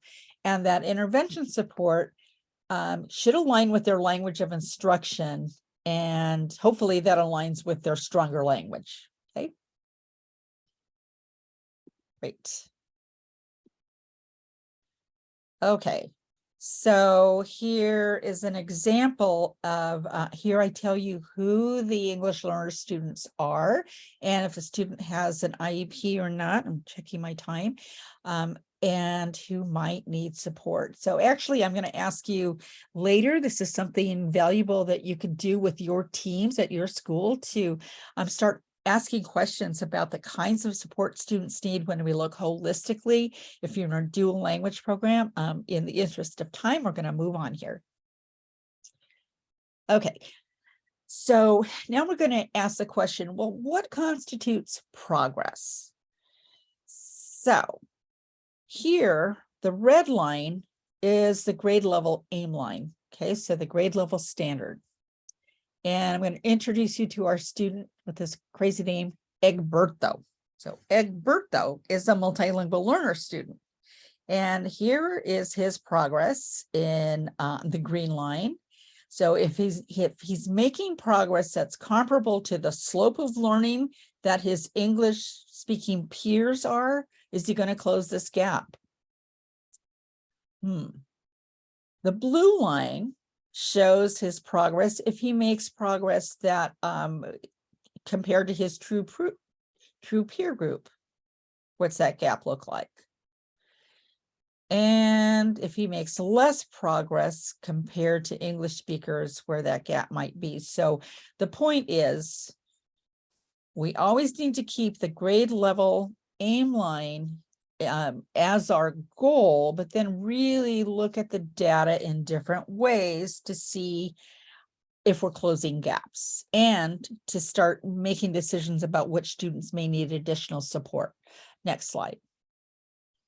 Okay, so again, here's the grade level aim line, and here's our other student, Chasito. His progress line is the purple. Now, the blue dotted line is his true peer group's progress. Is he making progress comparable to his true peer group? Put it in the chat. Yes, he is. Is that group going to close the gap between their progress and grade level standards? So here, this is comparing to other similar true peers, other multilingual learners. Okay, so yes, he is not standing out from his true peer group, but my question is this group of multilingual learners, are they going to close the gap between their progress and grade level? Not without supports. Well, I'm going to change that. This group, I'm going to challenge you, do they need supports, or do we need to change core instruction in order for them to make the progress? This is about a change in core. But now let's look at Panchito, who's down here in the green. Is he making progress comparable to his true peer group? Is Panchito's progress comparable to his true peer group? No. So two things, there are two things that this slide is showing us. One is that we need to change core instruction so that this whole group of multilingual learners are going to get closer to meeting grade level standards. But Panchito may need some additional individual supports or tier 2 or 3 supports because he is an outlier from his true peers. Okay, next slide. So the most appropriate standard of comparison really has to do with the questions that we're asking. So now, if we're asking about what student might need support needs or a referral to special education, again, it's always looking at their true peer group, grade level standards, and then who are the outliers. All right. Next slide. So to avoid bias, the comparison to other true peers is necessary for diagnostic questions related to possible disorder or disability. And it may also add information related to, instruction and intervention needs. So as we saw, the whole group of multilingual learners needed a change of core instructions. So again, it's going to change kind of your lens as to support needs versus core instructional needs and a change in core. Okay, so let's see. And I like to remind people that when we look at the achievement in special education across groups, special education can't solve the problems that are rooted in gen ed. So that's what we need to look at in MTSS is really, again, everything is foundational to the appropriateness and effectiveness of core instruction across all your groups of students. All right, moving on. Okay, so actually I want to stop for a moment, Melissa, and just make sure we don't have any questions in chat. So if you have any questions, we can stop for a moment and see where we're at. And I'm going to see what number I'm at here in terms of my pacing. Okay. A couple of questions, and Eve, and there was an earlier question that was pertinent too. First, such valuable information. What if you don't have the resources to collect data in L1? So if you're not in a dual language program, you probably don't. And it may be less important if the instructional, if the instruction is in English only. If you have bilingual personnel, oftentimes they're maybe a paraprofessional, just getting oral language samples, or even just seeing who can retell a story, after they're orally read a story to you, just gives you some information on their first language abilities. And I see a question here that's really important. Please remind me how teachers are able to make changes with core curriculum. That is by understanding your students' language proficiency levels, again, going back to that WIDA information, and understanding that you have to attend to instruction of vocabulary, the components of language. And that's a great question that really segues us into this next section of the presentation. So, and Helen's guides us that there are some Spanish screeners online. There's also a series of books called Core. I'm looking at my bookshelf here. Core Reading Instruction. I'll type it in I'll send it to Melissa maybe at the end. If I find that book there, there's paperback books that have curriculum-based measures in English and Spanish. They're great resources. They're not very expensive. So great. Okay, let's move on here. So the PLUS framework is a framework that my colleague Amanda Sanford at Portland State and I developed along with a former student of ours, about 10 years ago now. And originally we created this framework as a way of providing the kinds of linguistic and experiential supports that multilingual learners need in tiers 2 and 3 interventions. And so what we did was we culled the research, and you'll see that evidence in the green column here, culled the research, and we're able to kind of, divide the research into these critical components that we made the acronym into this PLUS framework. And we can't spell very well, so PLUS in our model has 2 S's, but here's what they stand for.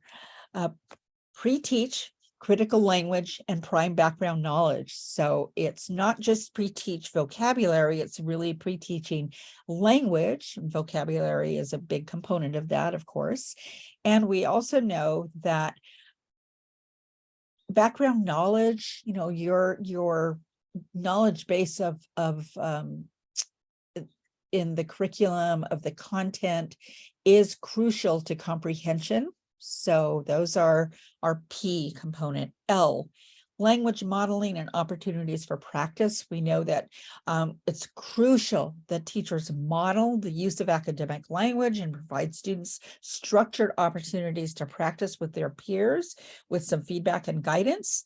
It's important to use visuals and graphic organizers. So we know that for decades of research on the instruction of multilingual learners.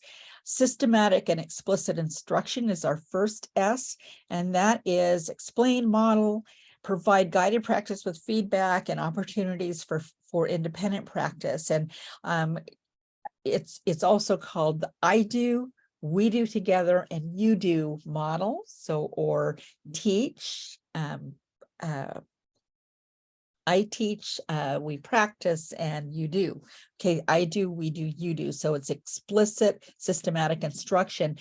And oftentimes that might be the intervention program. So if you're doing something like, say, you're using reading mastery or an intervention program, it's written in this format of a systematic explicit instruction, but those principles can also be used in non-scripted programs. And then the second S, strategic use of native language and teach for transfer. And that is bridge to the native language, use translanguaging strategies, use cognates, and then teach for transfer to that second language. And we saw when data showed us that students may have broken the code and be on grade level in one language, then we want to show them how that applies to the second language alphabetic code. Okay, so these are the components. Here is a link to, we have ebooks in English and Spanish on our framework that you are welcome to view and download. Okay, so to teach our teachers then how to use this PLUS model, we've used this video self-reflection process. And so I'm going to share with you some videos coming ahead and a form that we use to help our teachers understand then how we start answering the question of what do we do to ensure that our student is appropriate for our language learners. And so through this video self-reflection progress, it allows us to plan for the instruction of multilingual learners, record what we're doing, take notes on our progress, and then analyze. So what we had our teachers do is we taught them the PLUS framework. We asked them to video a short lesson with a small group of multilingual learners. And then they were to analyze or self-reflect on their own instruction using this form that I will be sharing with you. And then to analyze how they did and making sure that they were meeting the needs of multilingual learners. And this was really, really popular in our schools because you so often don't get a chance to observe your own instruction, and sometimes we shy away from it. But what we found is this was really a great feedback tool for you to use. So sharing it with you here and moving to the next slide. This is what the form looks like. And you do have, I think, access to the form, Melissa, is that correct? So if you have a printer by you, I will invite you to make a copy right now because we will be using it. If you don't, I hope you at least just can grab a blank sheet of paper because I am going to ask you to take notes of what you see in some videos that are upcoming here. So the PLUS framework, you'll see in the left-hand column, and the features. And then we have some descriptions of what this might look like. So in pre-teaching vocabulary and language and priming for background knowledge, this might be a fast mapping unknown vocabulary or giving a quick definition to vocabulary, or using a process to allow students to identify unknown words to them, or do you pre-teach the words that you know they're going to stumble on, or do we pre-teach background knowledge or provide video support for background knowledge? Language use and modeling, that might look like providing sentence frames to students or opportunities for structured pair conversations. Using visuals and graphic organizers, might be using sentence strips, pictures, real objects. Systematic and explicit instruction would be the I do, we model, provide guided practice, and then opportunities for partner and independent practice. And strategic use of native language might look at using cognates, and we'll talk a little more about what a cognate is if you are unfamiliar with that coming ahead. Or explicitly showing similarities and differences across languages. Okay, so those components are examples of things. Here, a little closer look to what you might see using our framework. Okay, next slide. The back of the form now is, we ask students to view their own video or teachers to use the video twice. So the second time, you are going to look closely at what students' responses were. So how many times did they respond to a group, in a group or independently? And so those OTRs are opportunities to respond. How many opportunities did they have to respond? So what we're looking for is not all teacher talk. We're changing that up to a lot of opportunities for student response in group set, in a group or individually, so that there's, we call it production pedometer. We want a lot of miles on the tongue. Okay, so those are the two sides of the coin. Next slide. Okay, so to look a little more closely at what the PLUS framework could look like, I just offered some slides here with some examples, and I think in the interest of time, let's can you scroll through each slide? You can go back and look at examples that I'm providing you. Here's examples of sentence frames, and those we use quite a bit to help students scaffold language. But I also want to say I've gotten a lot of pushback, and I'm sure many people that work in the second language field do, from teachers saying, well, if we provide too many sentence frames there, it's not allowing them to really learn to use language independently. But it's providing scaffolds, just like we provide scaffolds as we're building, a multi-level building.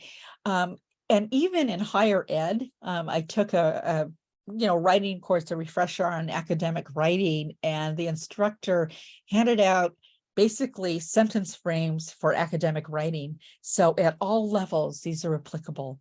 So they can be for simple sentences, and certainly as we're teaching children the more complex sentence structures, they're really appropriate to use. So those are here. Next slide. More examples of sentence frames, using synonyms on the right side.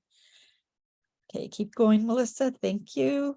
Okay, so we are going to look at a vocabulary lesson. And we're going to be watching a video in just a second. So I want you to, if you were able to print the page, underline or highlight the components of the PLUS model that you see in this video example of vocabulary practice. Make notes, if you can, of how the teacher addressed the components of the PLUS model, and maybe give an overall rating. And you can also just do this on a blank piece of paper that hopefully you have by your side. So we'll watch about maybe a 1.5 to 2 minute clip. Okay.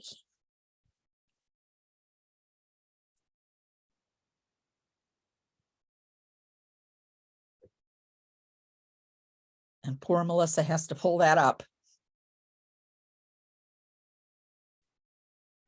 I embedded the other one, so we should be good. Can you get to this one? Yep. Okay. Get ready with your pencils and your thinking caps. Okay, here's the video. Right. Okay. Get started. Tell me you have it picked.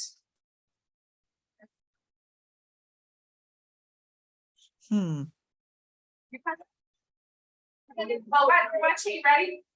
I believe the word discouraged. Repeat. I believe the word discouraged. Best because go. Because Melissa, can you pause that for a moment? to put your Thank you. I'm going to give a little context. So she's teaching the vocabulary word discouraged, and she's asking the students to make a choice whether discouraged is a word that is visible to, or it's invisible. Is the concept visible or invisible? So I believe the word discouraged is visible because, or I believe the word discouraged is invisible, and then they give their reason. So that's what's happening here. discouraged. Visible or invisible? Remember, visible means you can see it. Can you see discouraged? Invisible means you cannot see it. Discouraged. You feel helpless. Put it thumbs up or tap, shows me you have it in the spot. If you need help spelling discourage, it's on the board. All right, you're telling yourself and pepper partner salt, you're gonna start, I believe, the word discourage. Take back the ready, set, go. I believe discourage the best in the wait, no. I believe the word discourage is best in visible side because Tap, tell me salt and pepper has said their sentence. I believe discourage the best in the invisible side because if someone is like feeling like unhappy, you can like help them and stuff. Can you see it on your face sometimes? Yeah. Okay, yes? Yeah. So is it visible? Oh. Okay, we can stop there.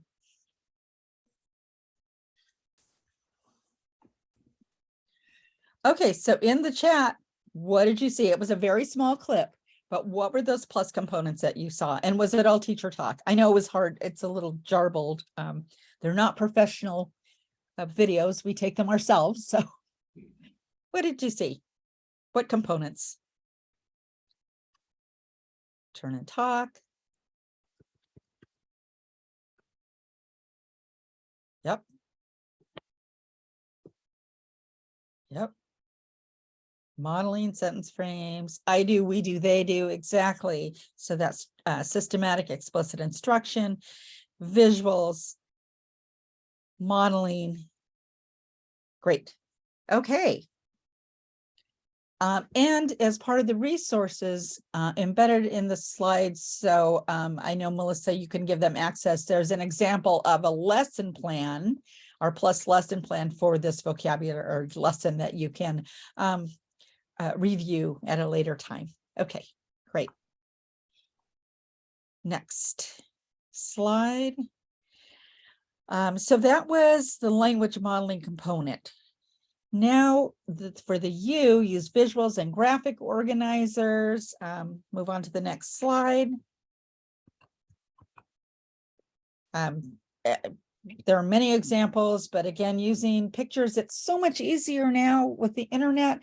When I first started teaching, I had to go to the public library and get stacks and stacks of National Geographic magazines and have my husband help me cut out the little pictures and glue them onto cards and put them into file boxes by category, right? So these days it is so easy to provide multimedia to students.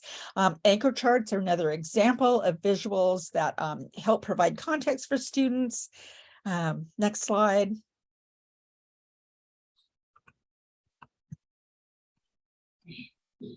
Okay, then the systematic and explicit instruction, as I said, could be an intervention program itself, or use the methodology as you saw the teacher in the video clip use, even though she was not using a scripted program. She was using that methodology of you instruct, so we all do. We do it together, and then there's that independent practice that you saw her drop down into listening to a group of students. And one of the students in the pair that she dropped down to was a multilingual learner with an IEP. So she provided really good feedback to that group. Okay. And then the last, again, strategic use of native language and teaching for transfer. So we identify similarities and differences across the students' languages. Next slide. This may also be providing for students dual language dictionaries or glossaries, or even the next slide, helping them to develop their own, which is really more meaningful. Okay, next. Now, what's a cognate? So who can tell me what a cognate is in the chat?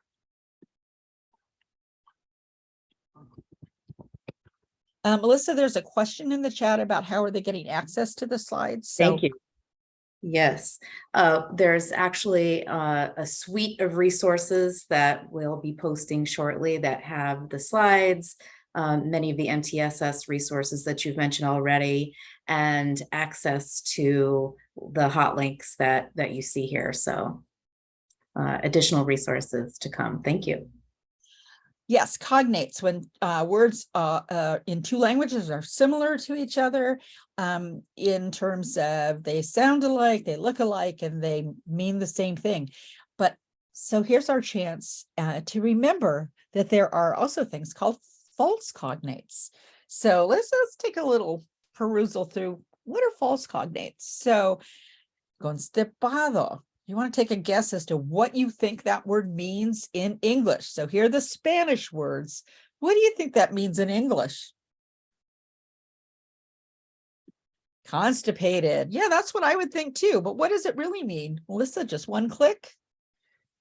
It really means, yes, and somebody knows Spanish. No, actually, it means to have a cold. Constipado, to have a cold. So don't get trapped by that one. The next one, and this is one that I used to fall into this trap all the time. Embarazada. Embarazada. What do you think that means? Oh, yes, estoy tan embarazada. So as some people put, embarrassed, but it really means, and I see it in the chat, it really means to be pregnant. So don't fall into that trap. Carpeta. What do you think that means? Well, yeah, a lot of you know that. Okay, so I see some carpets, but the answer really is, it is folder, not carpet. So that's one that we might use a lot in a school setting, right? Okay, excitado.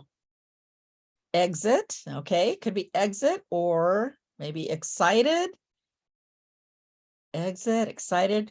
Okay, it really is like intimately aroused. So if you get my drift, sorry, a little inappropriate, but don't get trapped by that.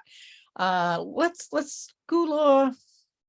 That one's actually confusing to me. Let's go to molestar, and this molestar is super important. So just press one click and then molestar. And I've seen this happen in schools. This child reported el niño me está molestando. And what do we think molestar might mean? It's easy to think that it means to molest, right? But it really means just to bother or annoy, or somebody's bullying. So we want to be careful with these false cognates. Pariente. What do you think it means? Parent, right? We think it could mean parent, but it really means family members. Yeah, so you get my drift here. We'll skip the second part, but you can go back when you get the slides to just make sure you're not especially some of the ones in the right hand column. Take a close look at. All right, thanks for bearing with me through that. A little bit of fun. Okay, so now we're going to take a look at a video clip of the same teacher teaching comprehension strategies. So again, we'll be using our PLUS framework to see the backside of the page to watch students and to take a tally as to how many times students have the opportunity to respond. So just need a piece of paper, pencil, or the flip side to page 2 of your video self-reflection form. You're going to tally how many times do students have opportunity to respond, what kind of vocabulary was used by the teacher and the students, and maybe if you can jot down some examples. Did they have opportunities to respond in whole group, small group, individually? So what do you see in terms of student use of language? Okay. Can you make that bigger?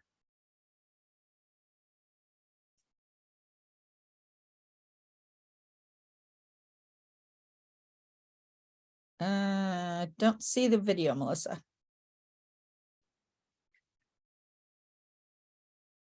Here we go. You were doing such a great job, Melissa. Thank you. Thank you. Hanging in there, everybody. Hanging in there. Doing great. Okay, again, here is what's happening and the grade level standards.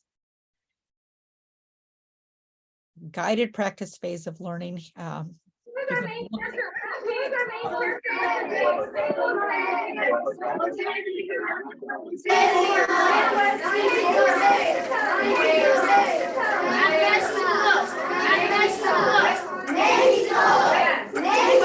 Yes.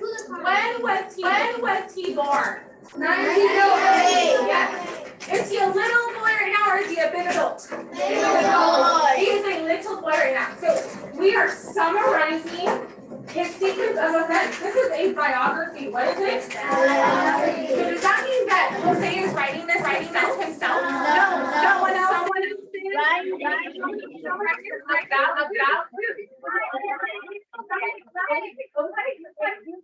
So here's what. So in this case,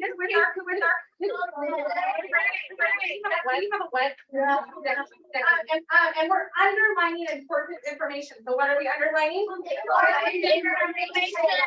at paragraph 6. Yep, eyeballs are in the set. Yes, you are tracking. That shows us good that you know where we are. We're going to start by close reading it. You're going to say the word when I stop. Paragraph 6. Here we go. Later that night, when Mama, Jose and two, her sweet voice echoed in the darkness. Soda, soda, so. Say it. Soda, soda, so. Soda, so. Say it. Soda, so. The night, Jose, dream of the all right, circle the hoop.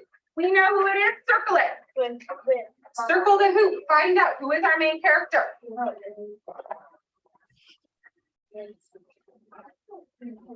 And what's important about this paragraph right now? What did he do? Dreaming about the bullfight. So what are you underlining, girl? Dreaming about the bullfight. Yep. Eyeball back in the tag. Here we go. 7. Paragraph 7. 1 day when was 5. He saw what's that word? Government soldiers. What's that word? Marching in the street. A civil war had broken out in Mexico. Jose a stick over his shoulders and march through the say it, ready, go. 1, 2, okay. I want you to circle. Okay, Melissa, thanks. Has our who changed? All right, great. I see some responses in the chat in terms of the kinds of the plus components that you saw, modeling and tracking, choral responses. Great. So 2 things. Go ahead and put in the chat the plus components that you saw, and also going back to how many times did you tally up that students had the opportunity to use their language to respond? So let's see what we get in the chat here.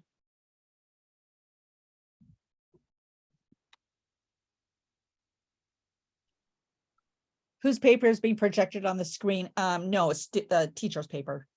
So it's the text. 28 times. Okay, great. Guess there's close reading.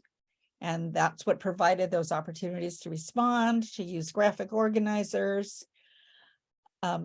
Yeah, so a little bit of background, 40 times 26. Yeah, there was a lot of time. So I don't have the exact tally either, but I love it that students were constantly engaged by being asked to respond. Now, this was a story about Jose Limon, who was a famous modern dancer. And this was just a component or one part of the unit, right, where she was teaching the skill of summarizing. But again, it's changing the narrative from a lot of teacher talk to giving students those opportunities to respond, which is incredibly important. Okay, I love it. A lot of times students responded. Great. So any comments as to is this instruction effective? It can be loud, right? And it's a little chaotic sometimes, but how is this helpful to multilingual learners or to students with disabilities? Students are engaged. Now, understanding that it could be overwhelming sensory wise to some students, right? So we want to be cognizant of that.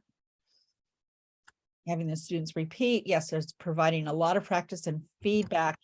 Oh, I love this, Teresa. Absolutely. The confidence to participate. So language learners, you know, in a regular, oftentimes we will see them being quiet because they're afraid of making an error in their answers. But in this kind of a setting, because they've practiced and they really know the answer, they feel confident to respond. And that's what they need, as we say, miles on the tongue. Okay, listen, then respond. Absolutely. Okay, great. Okay, so let's move on to another strategy that I will share with you here. And so how many of you have ever used or heard of the repeated reading process? And my only way of getting feedback from you all is putting that into the chat. So have you heard of that? Repeated reading. How many of you use that? Yes. Okay. So some of you are familiar with it. Great. Aware of it. Good. Okay. So repeated reading was developed by Guy Samuels, you know, decades ago. And it's to provide the support for students to develop automaticity. And that is fluency in reading. So repeated reading, what happens is the teacher will choose a short passage of text, usually about 50 to 200 words, and they have the students read it multiple times until they reach a certain level, usually, you know, like 95% of both speed and accuracy. So it has been focused on fluency, and oftentimes that is at the expense of comprehension. But is reading about fluency or is reading about comprehension? So I remember a student coming back from summer break once and saying, I met with my group of students today. We sat down at the table for a reading lesson. And I said to my students, okay, let's read. And they said, how fast? So that's when this reading has gone wrong, when we've overemphasized fluency rather than comprehension. So to switch that up, we have developed what we call, the next slide, language-focused repeated reading. And language-focused repeated reading really helps us look at that simple view of reading that tells us that, you know, oral language and language comprehension is a key component of reading, along with fluency and accuracy, and that all leads to reading comprehension. And it's not one or the other, and language has to be a part of it. So I'm going to show you now how we embed language in the repeated reading process. Okay. So who is repeated reading? Who's a strategy for?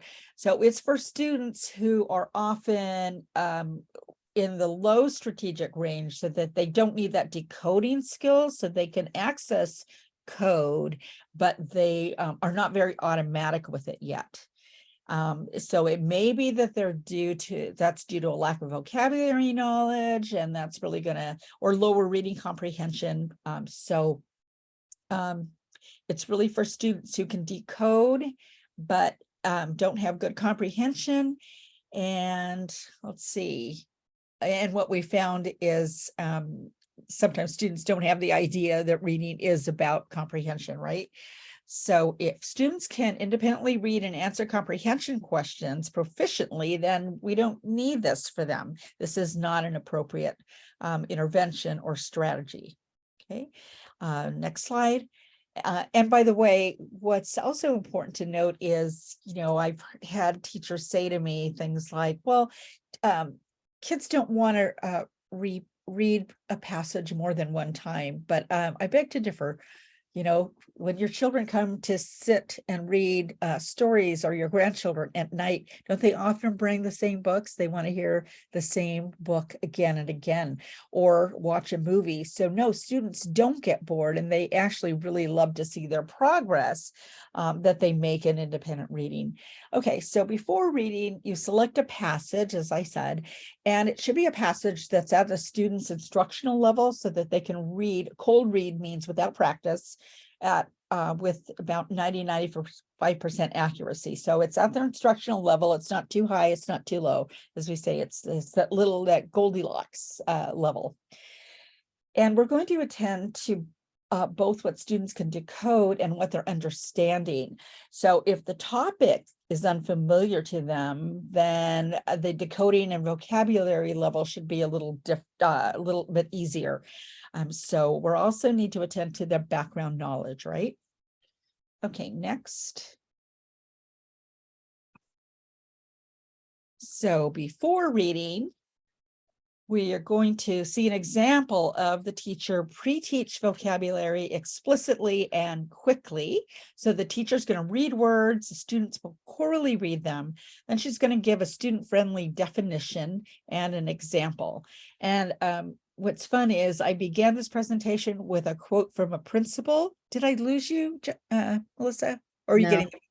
Yeah, Doing just kidding. And this is the principal. She was an instructional coach during this video, and she's now a principal. Okay, great. So what do you see?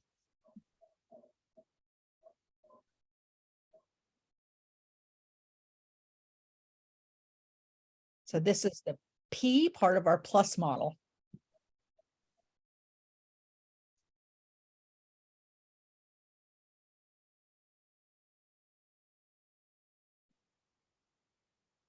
So these are the steps in the whole process of repeated reading. I think it's still small on my screen. I don't know if you can make it big. Okay.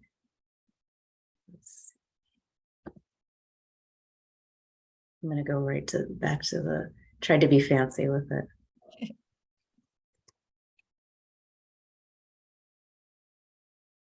It won't hyperlink unless it's in presentation mode. Yeah.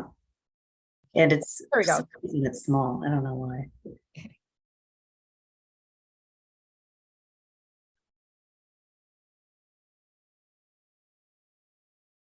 Okay. Here we go. Our first word, put your finger on the word fuel. First word, everybody say fuel. Hey, fuel is something that supplies power. Okay, so look right here at me. So if your fuel that fuels your body is food and water, that gives you energy. Think for a minute. What kind of fuel do we put in our car? What kind of fuel do we put? Put your finger when you know something. What kind of fuel do we put in the car? What do we put in there? Gas. So gas is fuel for the car, right? Everybody say fumes. So fumes, remember, are those it's either gas or a chemical that goes in the air. Remember, is it good to breathe? No, it's dangerous to breathe. Does it smell good? No, we learned that yesterday. It kind of smells good. Yes. The gas that comes from It's like the exhaust that comes out of the exhaust pipe out of the car. It's the chemicals, the fumes that come out of the car, right? Everybody say fumes. Fumes. Okay, here we go. Everybody finger down. Next word, here we go. Everybody say cruise. Now, show me like this. We're gonna be cruising in our car. Everybody cruise. Come on, Jose, you can cruise a tiny bit. Yeah, I like it, light cruising. Okay, so you guys, if you cruise, you travel smoothly. Okay. Okay. Looking at that. Whoops. Let's go back to the slide.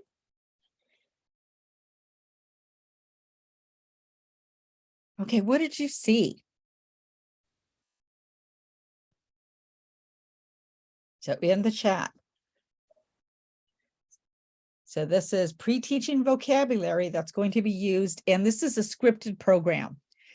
So again, the PLUS framework we had created really to to make sure that students' language and background knowledge needs are there in order to really work on the targeted skills in intervention programs. So yeah, you saw gestures, real word connections with vocabulary, absolutely. And the children had the opportunity to give their definitions. They were involved. And again, that opportunity to respond, did they have a lot of opportunity to respond? Constantly, right?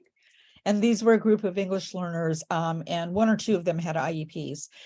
Okay, what you saw her doing was this quick pre-teach of vocabulary, and we sometimes call that fast mapping. Well, no, actually, but she was pre-teaching vocabulary, not quite fast mapping, because fast mapping is sometimes just a quick definition of a word as we're reading through text with students, versus time when teachers actually spend a lot of time in an explicit vocabulary routine to teach words in depth. Was she teaching words in depth here? Not really. But in the context of this school, teachers do daily explicit vocabulary routine that will coincide with content area, where they really go through the steps of deeply teaching and practicing words that are high utility that students need across content areas. Okay, so you saw her doing some vocabulary instruction. Next slide. And then next, students are going to be asked to make a prediction. That's this is part of the steps in repeated reading. So if you click on the hyperlink, let's go to that video. Let's see, I think we missed, if we go back to prediction, I think there should be a video hyperlinked there. Is it?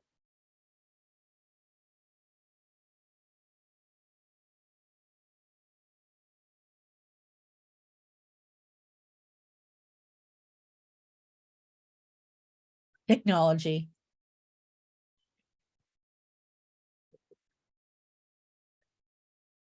Okay, so here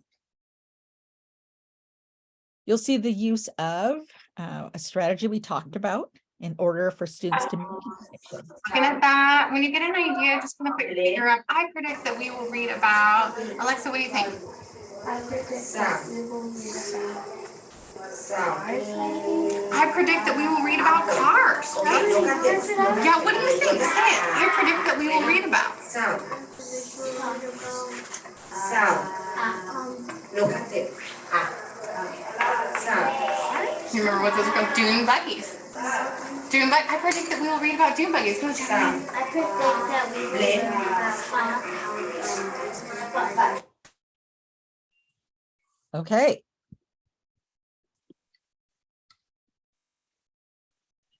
So, what did you notice there?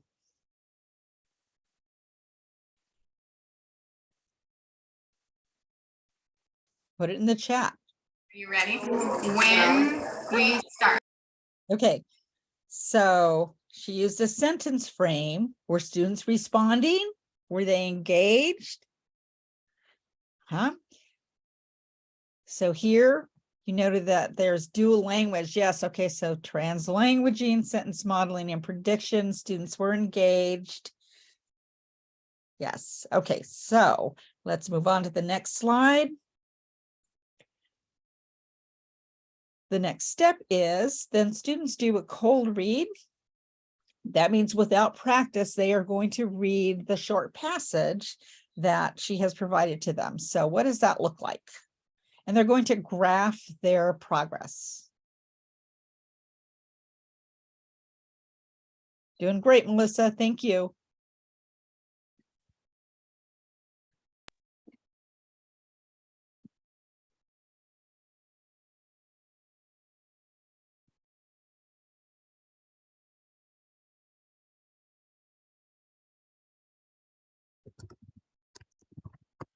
Are you ready? When we start. You're gonna read and whisper read. When you hear the buzzer, I'll say stop, circle the last word that you read. So, does that sound good? I want to hear you whisper reading loud enough so I can tell you're reading out loud, but you have a voice. If you want to cover your ears because it bugs you when other people read next to you, feel free. If you don't, don't. But I should be able to, if I get close to your face, I should be able to understand your whispering, okay? Ready? Yes. Go.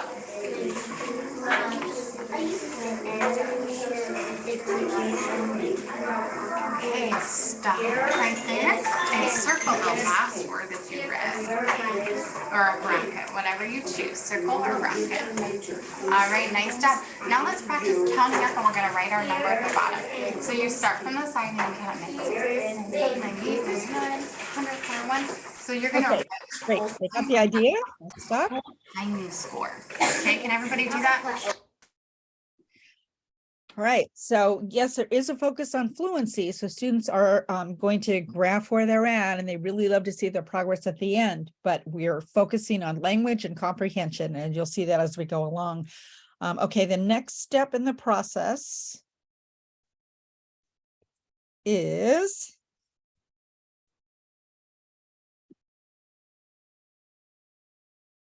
back to the PowerPoint. Poor Melissa, she's doing all the work. Circling back to the PowerPoint. Here we go. Okay, you saw the cold read. Now, students are going to whisper read the text, and you'll see that she asked them to highlight words they either can't read or don't know the meaning of. So it's all about really understanding what's in front of them. So what does that look like? Here we go.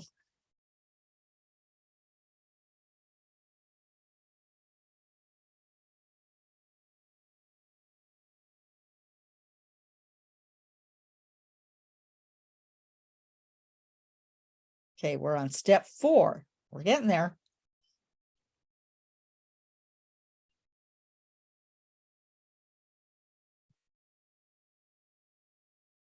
Already did. We are going to highlight words that we're going to highlight words that we can't read, okay, that we're having trouble reading. I can't pronounce it, but like I can't, that I can't read, or if I don't know what the word, what it means. If I can't pronounce it, or if I don't know what it means, those are the words I'm going to highlight. Yes, thank you. Okay. So I'm highlighting 2 types of words. We'll say, what are they? If I can't pronounce it, and if I don't know what. I can't read it, and if I don't know what it means. Good. Ready? Start reading. Go. Whisper read, highlight words that I can't read and don't know what they mean.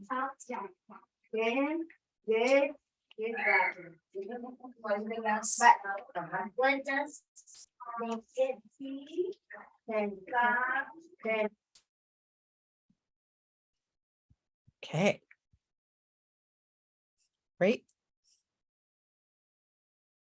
Okay, so they practice reading again, and they're really looking for words that they're going to stumble on. So what kind of words were they asked to highlight?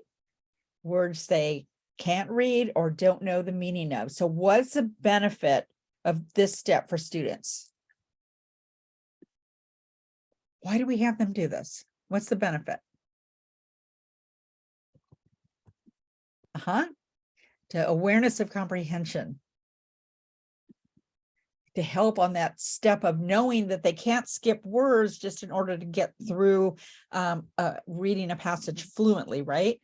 And so that we can understand their linguistic needs. And what we find too with older students that are embarrassed to admit that they don't know a word, sometimes we say words you can't read or that you think your friends may not know. And so we add that a little bit. Okay, so model for comprehension. Great. Okay, so the next one is they're going to echo read. And the focus is for expression and phrasing, or that prosody of language. And the students, again, are going to flag unknown words. And you'll see that that is a strategy that she'll use through this echo reading as well. Okay.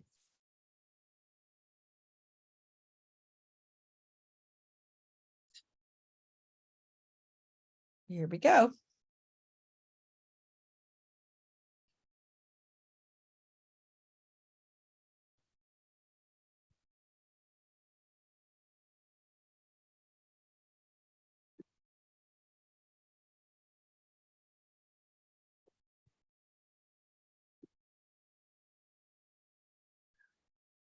Loud voices and on track. Here we go. Finger underneath dune. My turn first.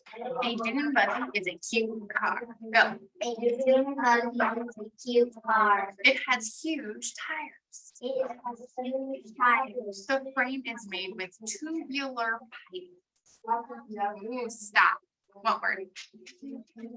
Tubular. Did everybody else have tubular too? So if something is tubular, show me your fingers, like show me your hands, like it is in the shape of a tube. If something is tubular, it's the shape. You correct. That's okay. People drive on sand dunes near the ocean. People drive on sand dunes near the ocean. Sand dunes are hills of sand. Sand dunes are hills of sand. Stop for a moment. Have you ever been to a sand dune? Have you guys ever seen a sand dune? So I hadn't really either. This is what big hills of sand look like. Oh, I've seen one. Okay, let's move fast. Here we go. Back on. Everybody, underneath don't. Underneath don't. Show me you're ready. Here we go. Don't refuse a chance to cruise in a dune buggy. Go. Don't refuse a chance to cruise in a dune buggy.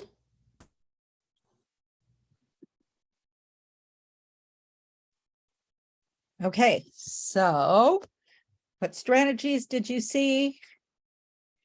Love how she used her phone to add a visual. Yes, and she didn't need to go find a National Geographic magazine. It's so easy now, right? Yes, so she does stop along the way to make sure that students are understanding, provides a lot of support.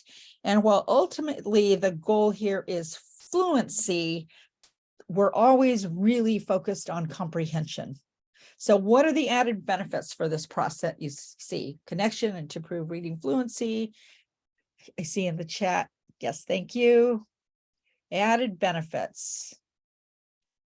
Yes, students were engaged, there she provided opportunities for total physical response, as we used to call it. Great. Okay. Next slide. Then we don't have a link, a clip of this, but then we had students practice with a partner and focus on punctuation. So we made a little chart here to show, remind them what the punctuation marks mean, their names, and what that action means, what they're to do with that. Okay. Then we see a hot read. So this is they compare their progress after they've practiced reading this passage a few times to their cold read. And let's take a look at that.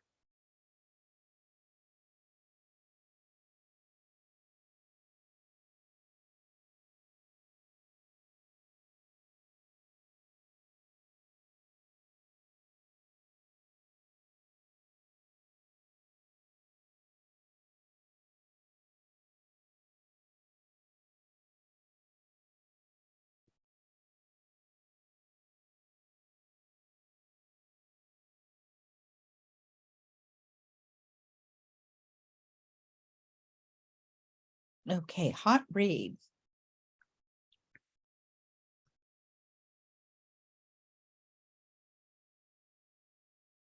Uh-oh, happened to the volume.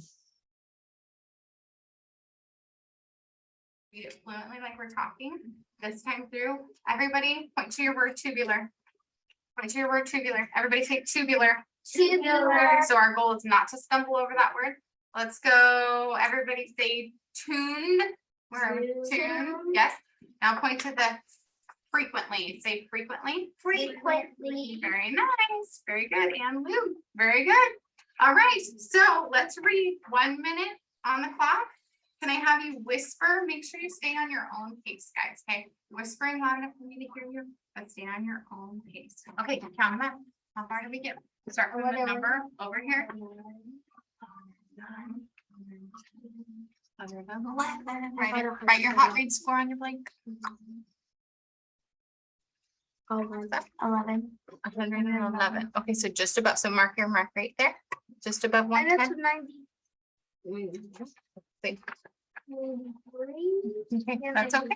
So you went to here? Yes, color in the bar in between, and that shows your growth, you guys. That shows how much you have improved.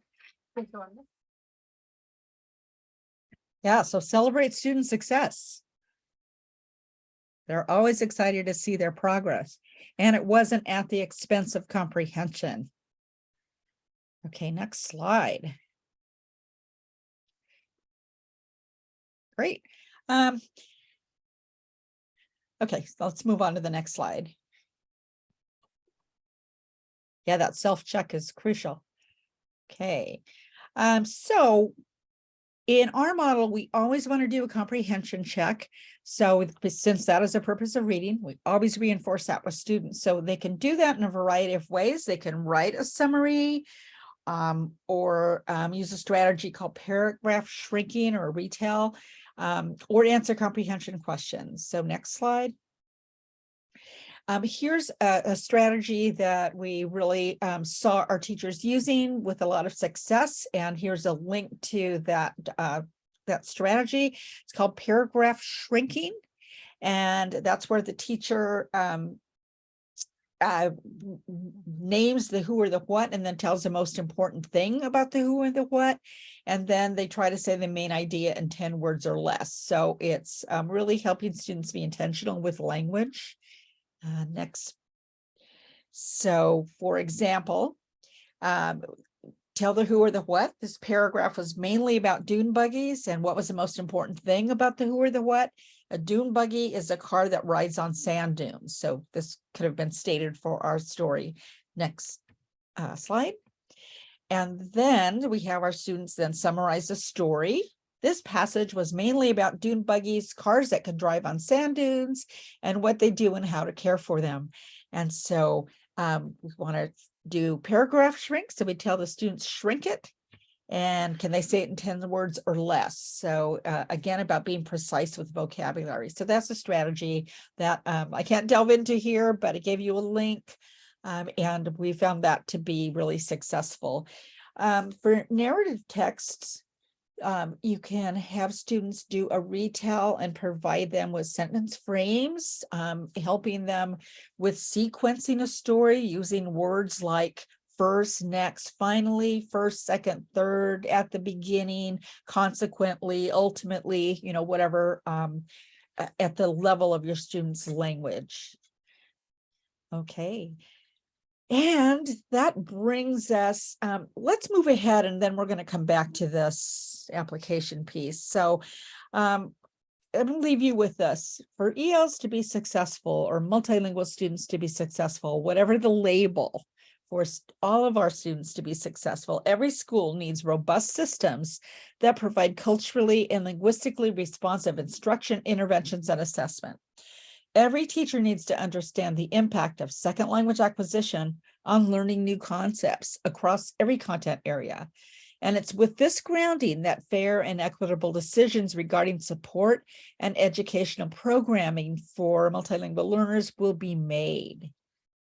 So hopefully we have left you with some, offered you some strategies and some things to think about as you're developing your robust systems.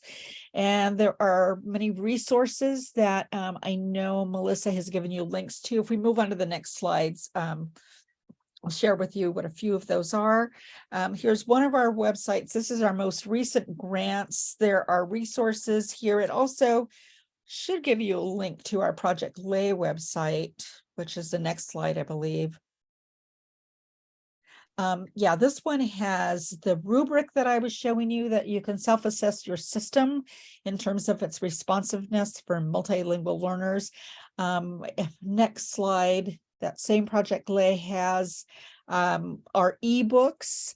It also lays out this process as a Word document on all the steps of this language-focused repeated reading and the self-observation protocol that you use today. Next slide. Under resources, here's another website that has collaborative work from the 3 model demonstration projects that focused on the same concepts that we did. Here's an example of my book that really is about the process for differentiating difference in disability. So take a look at that. Yeah, that's available easily on Amazon. Next slide. And here are resource briefs that are free and downloadable that we've written during the time of our grant. 5 of them that begin with laying the framework for a multi-tiered systems of support for English learners, all the way to what tier 3 instruction could look like special ed, specially designed instruction, working with families, and strengthening the systems. So those are all free, available, downloadable. And what's next? Let's go back to this one. So it would be great and helpful to me if you would tell me something that was helpful to you or something you appreciated for this session, and then a practice that you can apply Monday.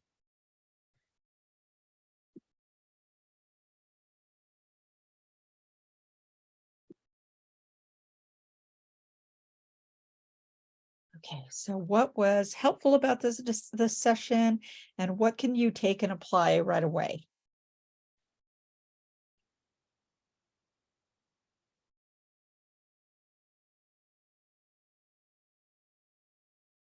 Great. Somebody's ready to do comprehension focused repeated reading. Love it. Data.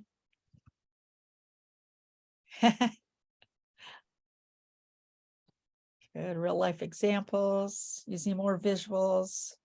Great. Vocabulary practice with frames. Great. What I love is that there's a variety of answers here that seemed helpful to you. Great. Yes, core instruction is the root of it all, isn't it? That's the foundation. Okay. Great. Yes, that there was a comment about it involves multiple stakeholders or professionals within our groups. So as I say, make new friends. Examples how to use implement strategies. Good. Okay, great. We have a few minutes left, and I would open that up to questions.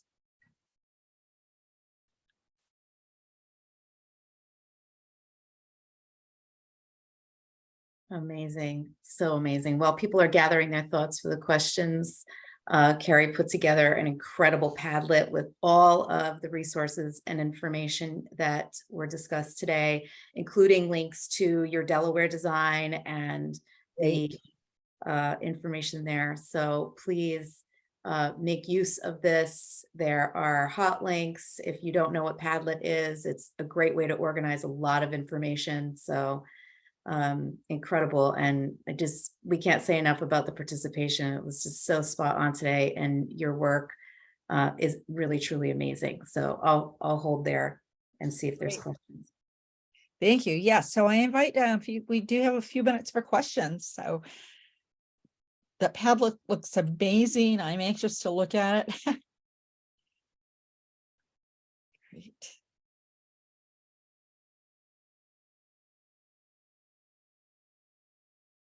So I am watching the chat to see if anyone has questions, last minute questions.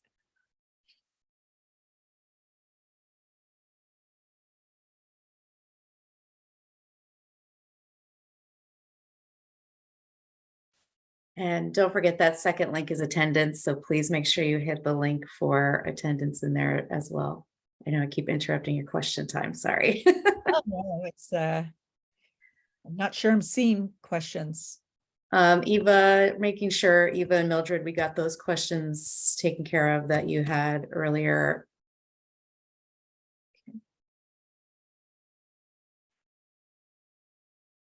I honestly don't even remember what I asked.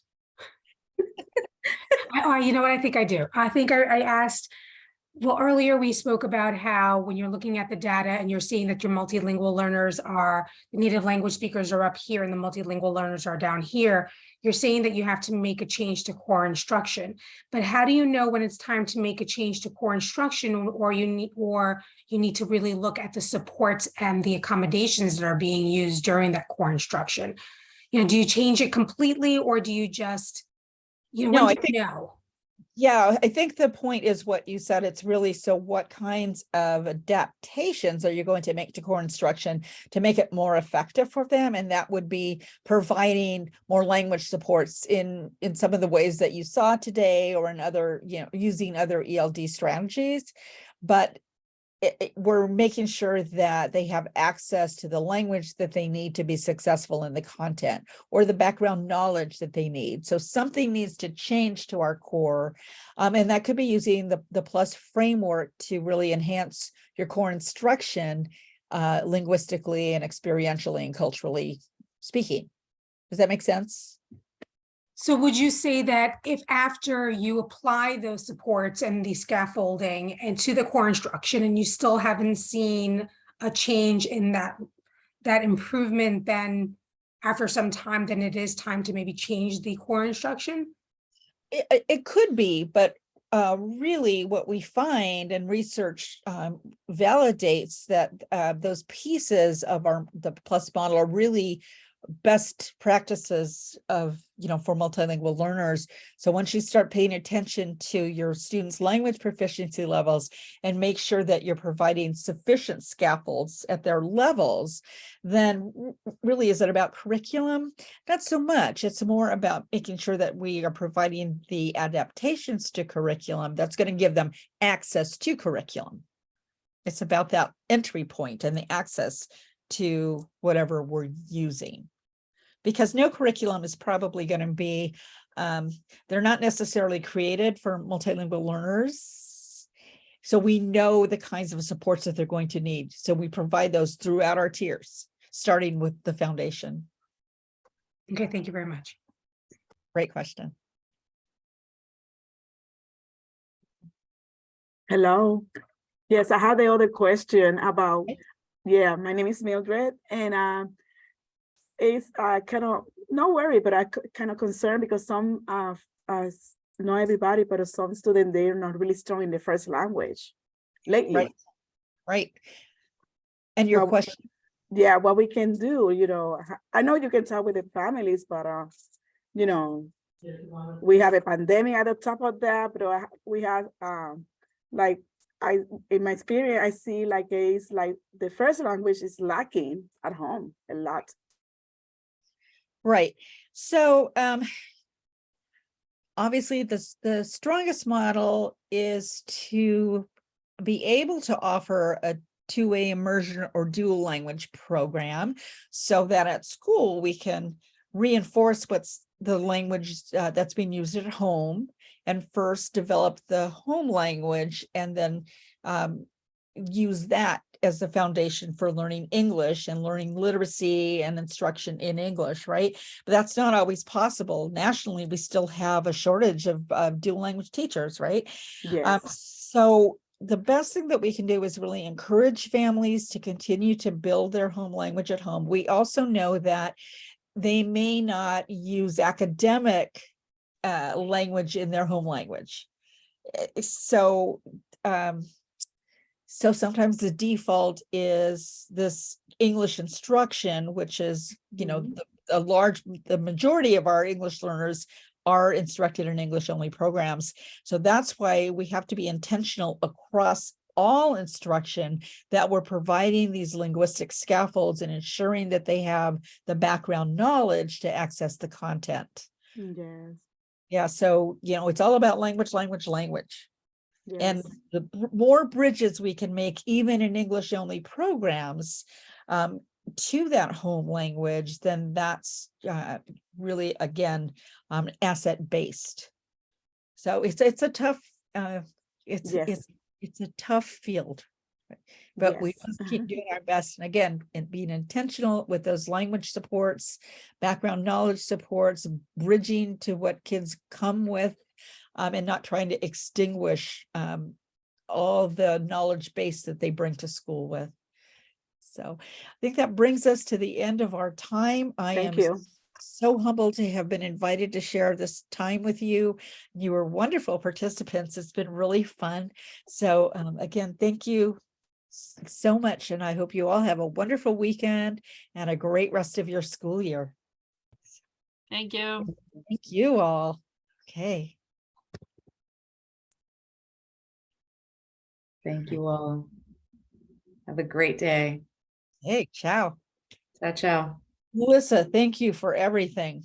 It was Absolutely. What a pleasure.